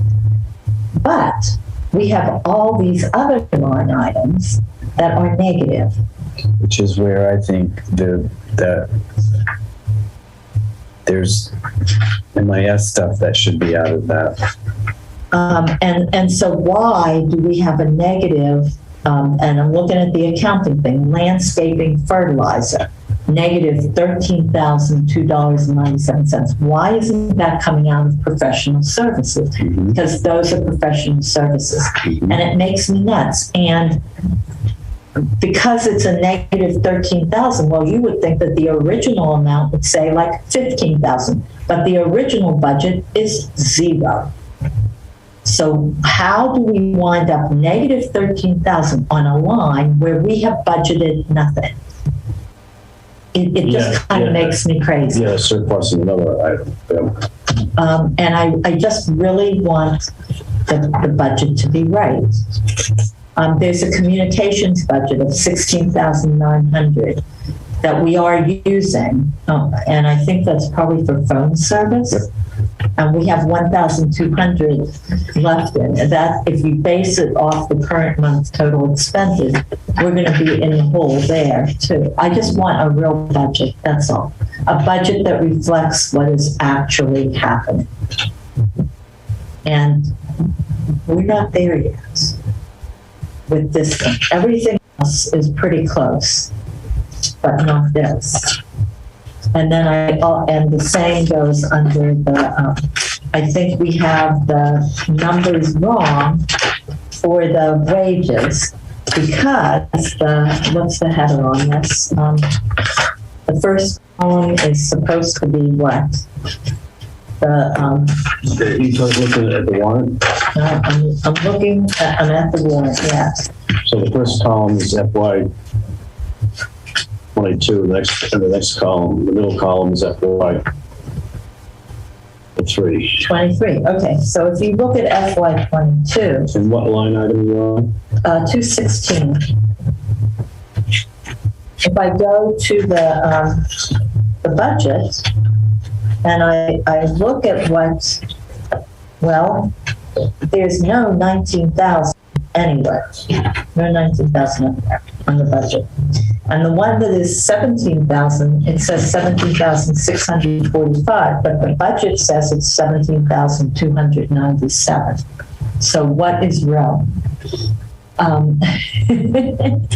just like real, that's all. And I can't, I mean, the 13,390 original budget, 13,738. So the numbers don't match. Now I'm looking at accounting. I'm not looking at the budget from either December or last May, but it's just those are the things that make me a little crazy. So I just want it to be real. So I want the things to be pulled together, and because this 57,000 line item, I can guarantee you, based on all the municipal relief transfers that we did last June, it was never used or very lightly used. And the budget for facilities was within budget, but I pulled monies from, because that was never used. Other things that are not budgeted, seemingly. Like, how do you get, miscellaneous supplies, we're at negative $3,965. So that is like the slush fund where everything is being pulled from, because it's going to come out in the end. It'll be okay, because we're 45,000 to the good. Do you see what I'm saying? It was like that last year too. I know. It was like that last year. And I kept mentioning that from March on. Mm-hmm. And we didn't get anywhere. I think we were using the wrong account numbers. There's something like it doesn't quite follow. So I want to look at that. Not that it's going to save us a whole lot of money on the budget, because it isn't, but it might save us 20,000. But it also might allow us to put the money where it needs to be instead of having to take it out of free cash. Right. Sort of, yes. Yeah. So anyway, the other thing I want to say is on the recap sheet, and I'm going to sound like I'm picking on facilities, but do we really need a half-ton pickup truck if we're looking at places to cut? Can we get by without that? Because I would really like to see the exterior repair of the Harbor Fire Station done. Because I want to take it then out of free cash and do it under ARPA, because I know that was needed 3 years ago, and 2 years ago, and last year, and it's still needed. I thought the state, when they took that building, leased it, they were supposed to maintain. No, that's the old Harbor Fire Station. That's the painting. I'm talking about the new one. That. Well, I mean, if ARPA would cover it, that's of both worlds. I think we can. I think so too. So that's where I would put that, which then maybe, if we can afford the facilities truck, then let's do it. But I think it might be better to hold it till next year. I mean, all of these free cash expenditures are up for discussion. Unfortunately, it doesn't really solve the operating budget. Right.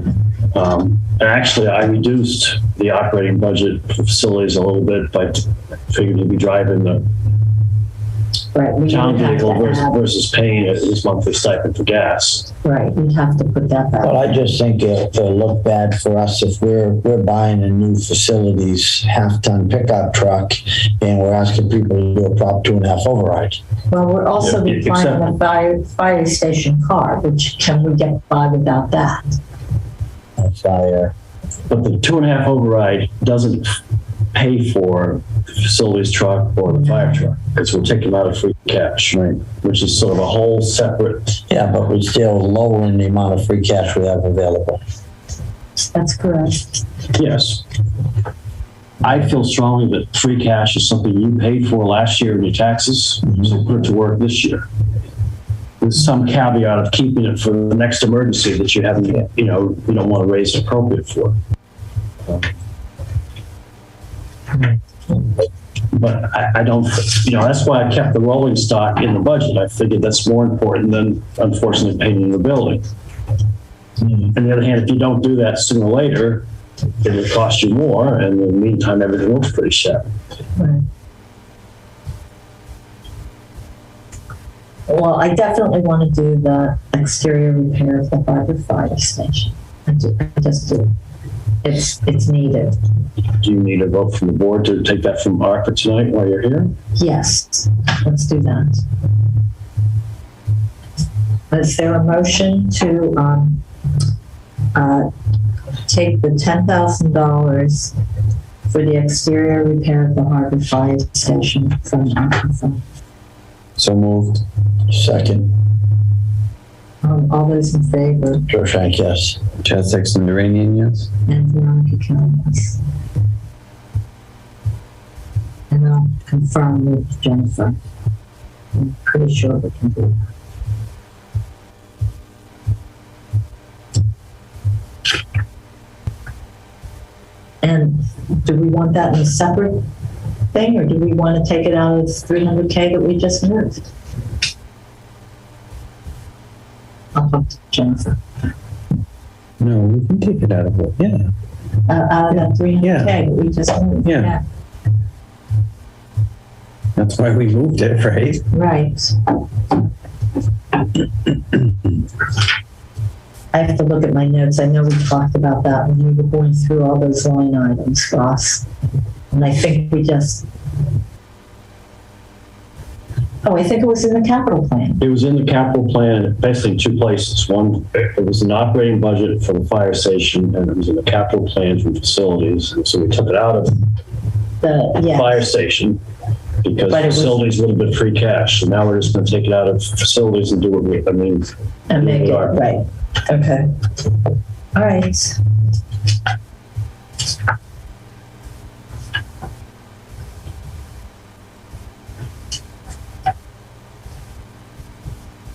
And I sent you my other thoughts. Right. I had suggested taking the salary for the new lieutenants and putting it in ARPA and doing the same for the new position at the fire station. The new lieutenant? Them if we're, why don't we just... I was just trying to find 170, but now we're at 470 under, so I don't know if it really matters. However, it may matter if we do get the override. We are still 120K in the hole, right? Even with the override. So the override doesn't solve things. If we can't take funds from that are no longer, that aren't existent. ARPA can be a great saver for this year. It puts the town in the bind for next year. So when those ARPA funds disappear, and what do you do with those positions? That, presumably we need those positions. Well, it's the same with the lease cruisers. So we just keep them in the operating budget, but we do the funding from ARPA. Yes. I shouldn't argue because I'm looking for solutions, and this is a solution. It's just a thought. It's just a one-time fund that won't be there as a revenue source for the next year and the following year.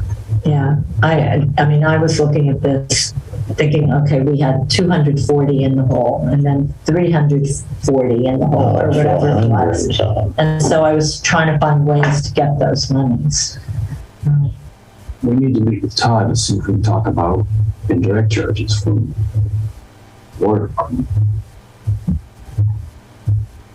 That was 43,000 I took out of revenue because I didn't think their number was flush.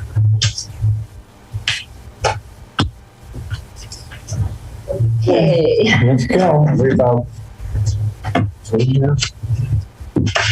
all right, so where am I at? Do we have to do anything else? We have not voted the warrant for the annual, for the ATM. What about for the annual elections in the town meeting? That I thought it was going to be in your packet. So I never received it. Did you receive it? So I can get it.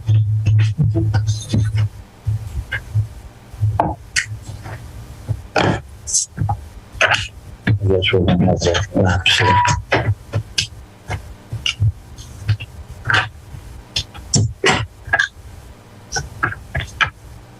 The next meeting is now Wednesday, the 13th.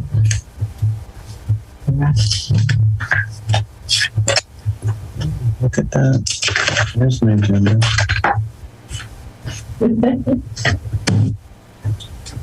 It was dynamic for a little while there, and I did post a revised one. Oh, I printed several of I them. had it and I have all my markings on it and I couldn't find it when I got here. Oh, no.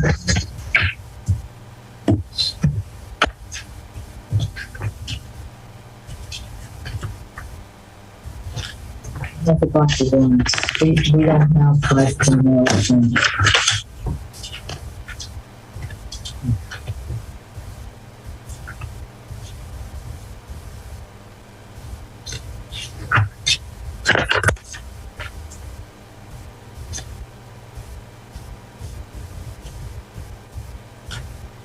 Well, while he's doing that, do you want to pop down to announcements and communications? I can do that. That's 5.3.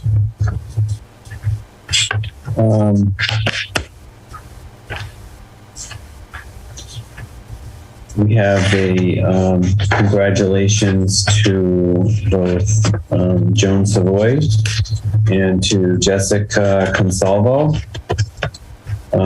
that they have received through the Massachusetts Association of Conservation Commissions.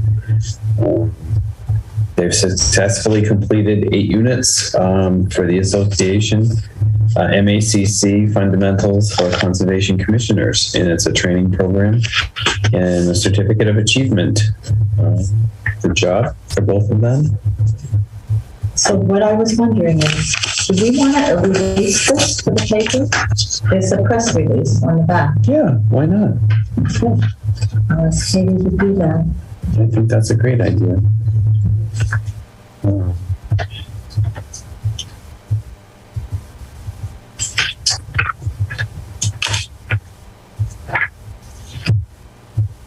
there's a bunch of resignations. Yeah, we have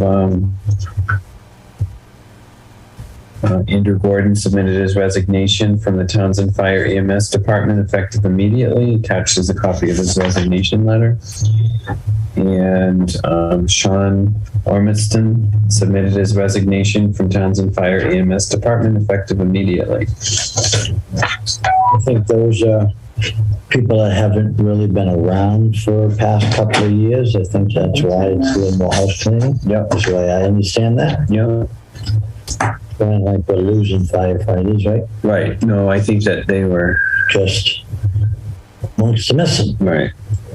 Right.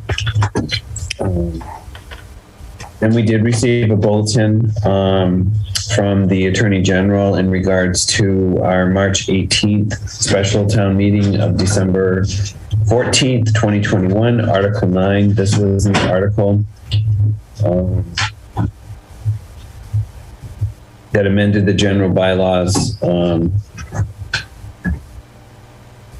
for the motor vehicle, unregistered vehicle policy. So the Attorney General has approved that. We also received the Police Reform Insight Group. It has a discussion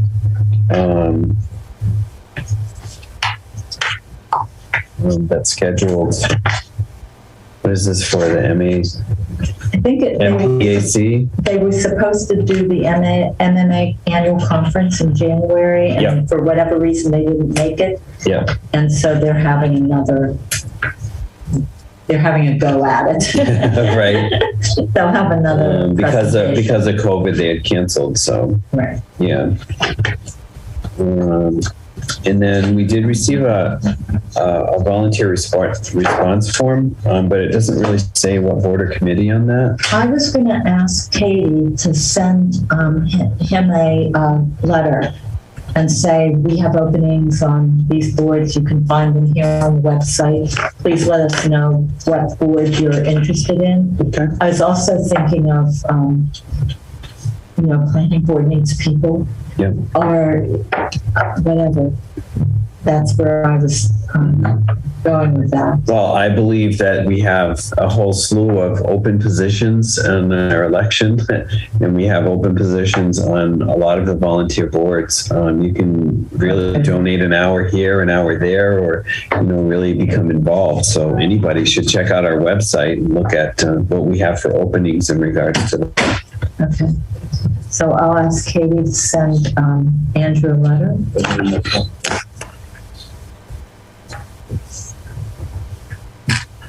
You took it out with you, Ross.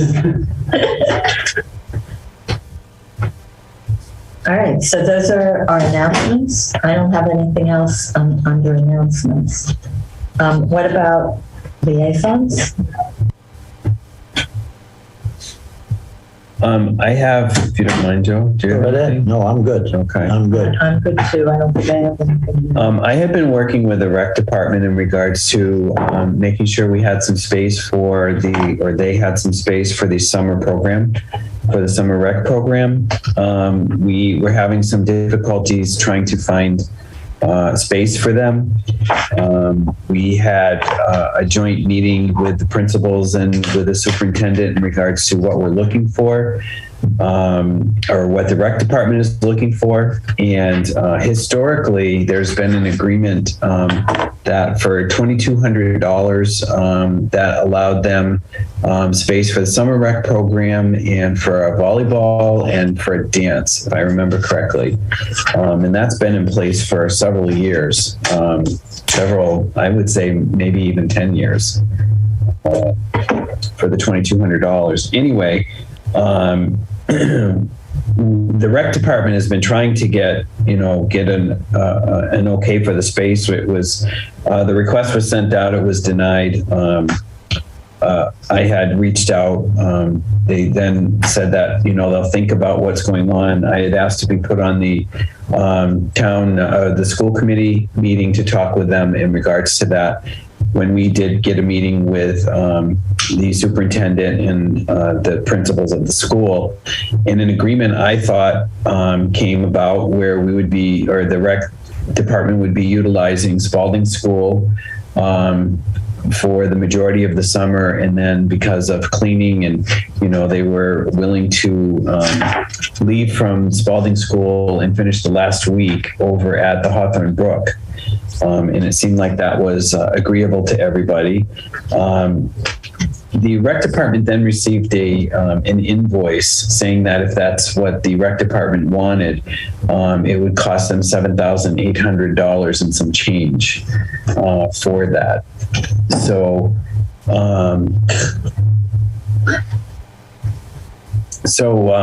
I've been working with the rec department in just trying to get this worked out.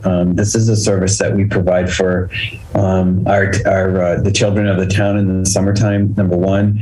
Number two is getting an invoice for $7,800 for something that has always been agreed upon, I thought was a little much. But I'm hoping to work out the details with the superintendent. And when I do, I'll report that back to the board. That's crazy. I don't understand why it was so much, $7,800. From 22. Yes. Yes, well, the agreement has always been there, but I've also looked at, I have asked on a couple of occasions to know what the agreement is between the town and the school district. My assumption is we're operating off an agreement that was written 25 years ago. So there has been no updates to that agreement, if that is indeed the agreement that we are working on. But I believe that in next fiscal year, we really should look at that. I feel it's unfair to the rec department to not have a place to to hold.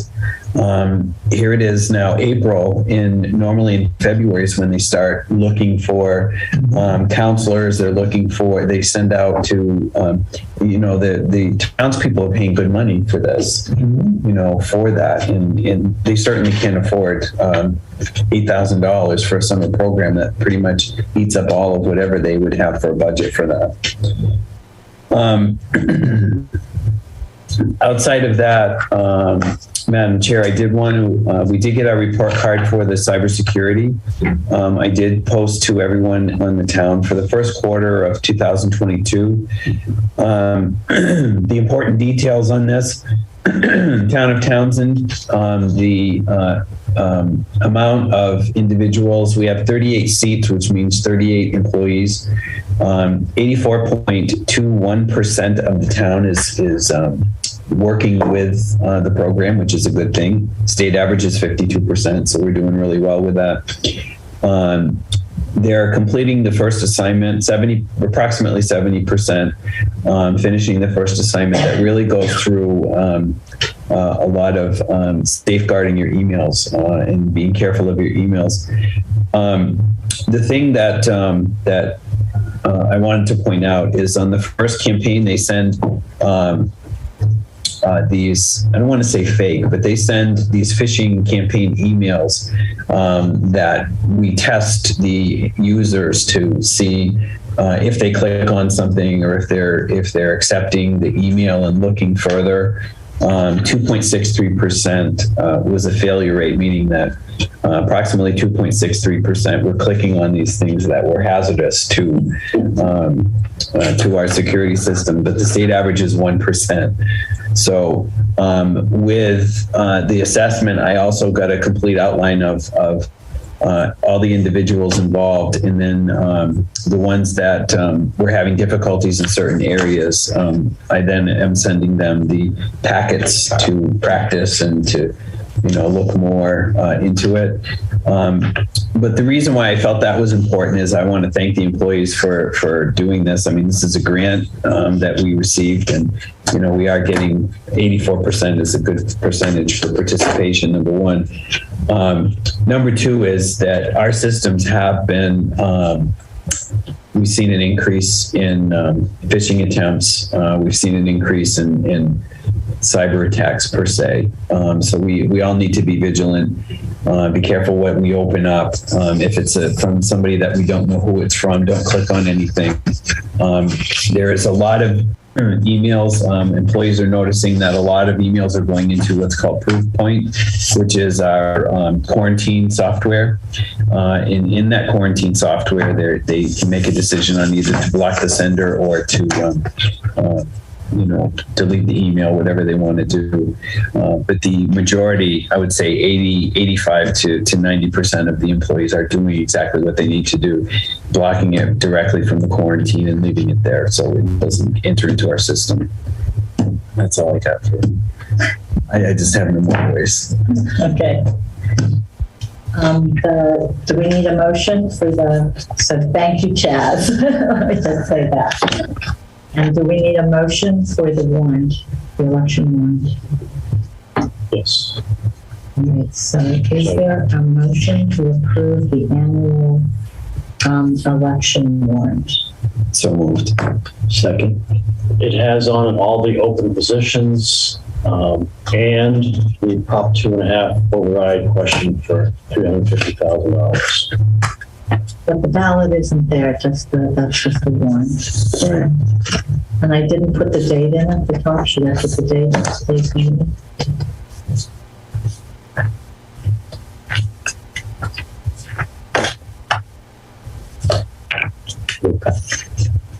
So is there a motion? I think it was a motion and a second. It's just part of my discussion was that he's. Okay, so I didn't do it yet.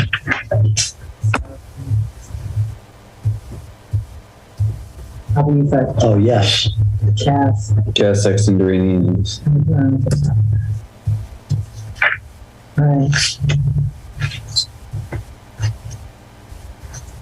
It's just impossible to sign it. You need to put the date at the top of that. The blue pen goes to Ross, it says.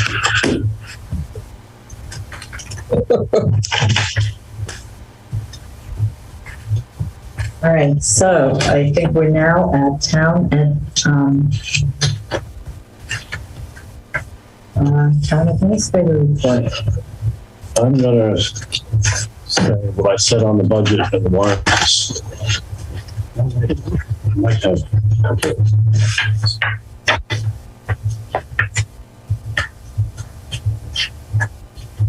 Well, that was nice, thank you. All right, so with that, we're set. Liaison reports we've done announcements of communications. Our next meeting will be Wednesday the 13th and then Wednesday the 20th. The 13th is at 6 p.m. to approve the ATM warrant. And on the 20th, we have a regular meeting from 5:30 to 7 and a community meeting for the annual town meeting warrant preview. So the community can come and ask questions. And so we'll need to prepare for that. I think I need to get a flyer of some sort up on the website about this. It will be on the lighted signs. The lighted signs should change tomorrow to say the townwide cleanup, and then it'll be switching to the April 20th meeting. Then it'll be switching to the election, and then it'll be switching to the Earth Day. town meeting. Well, we just finished Earth Day. Earth Day's up there now, and then it'll be switching to town meeting. It says that Earth Day was at the same time as all the town stuff, so they got the first billing early going. So, all right. You all set? Yes, we have an executive session. Oh, we need a motion to review and sign payroll and bills payable warrants out of session. So moved. Second. All those in favor? Joe Shank, yes. Chaz Sexton training, yes. Veronica Cal, yes. Right. All right, so. Madam Chair, I move to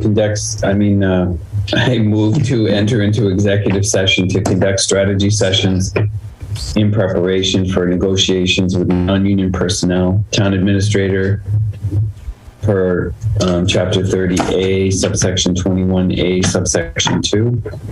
Note the chair. The chair shall note that discussing in open session may have a detrimental effect on the negotiating position of the board, and adjourn from executive session. Second. All those in favor? Joe Shank, yes. Jessica Brandon, yes. Patel, yes. With that, we are done. So if everybody could just sign off, that would be great. And we will see you on the 13th. Thank you.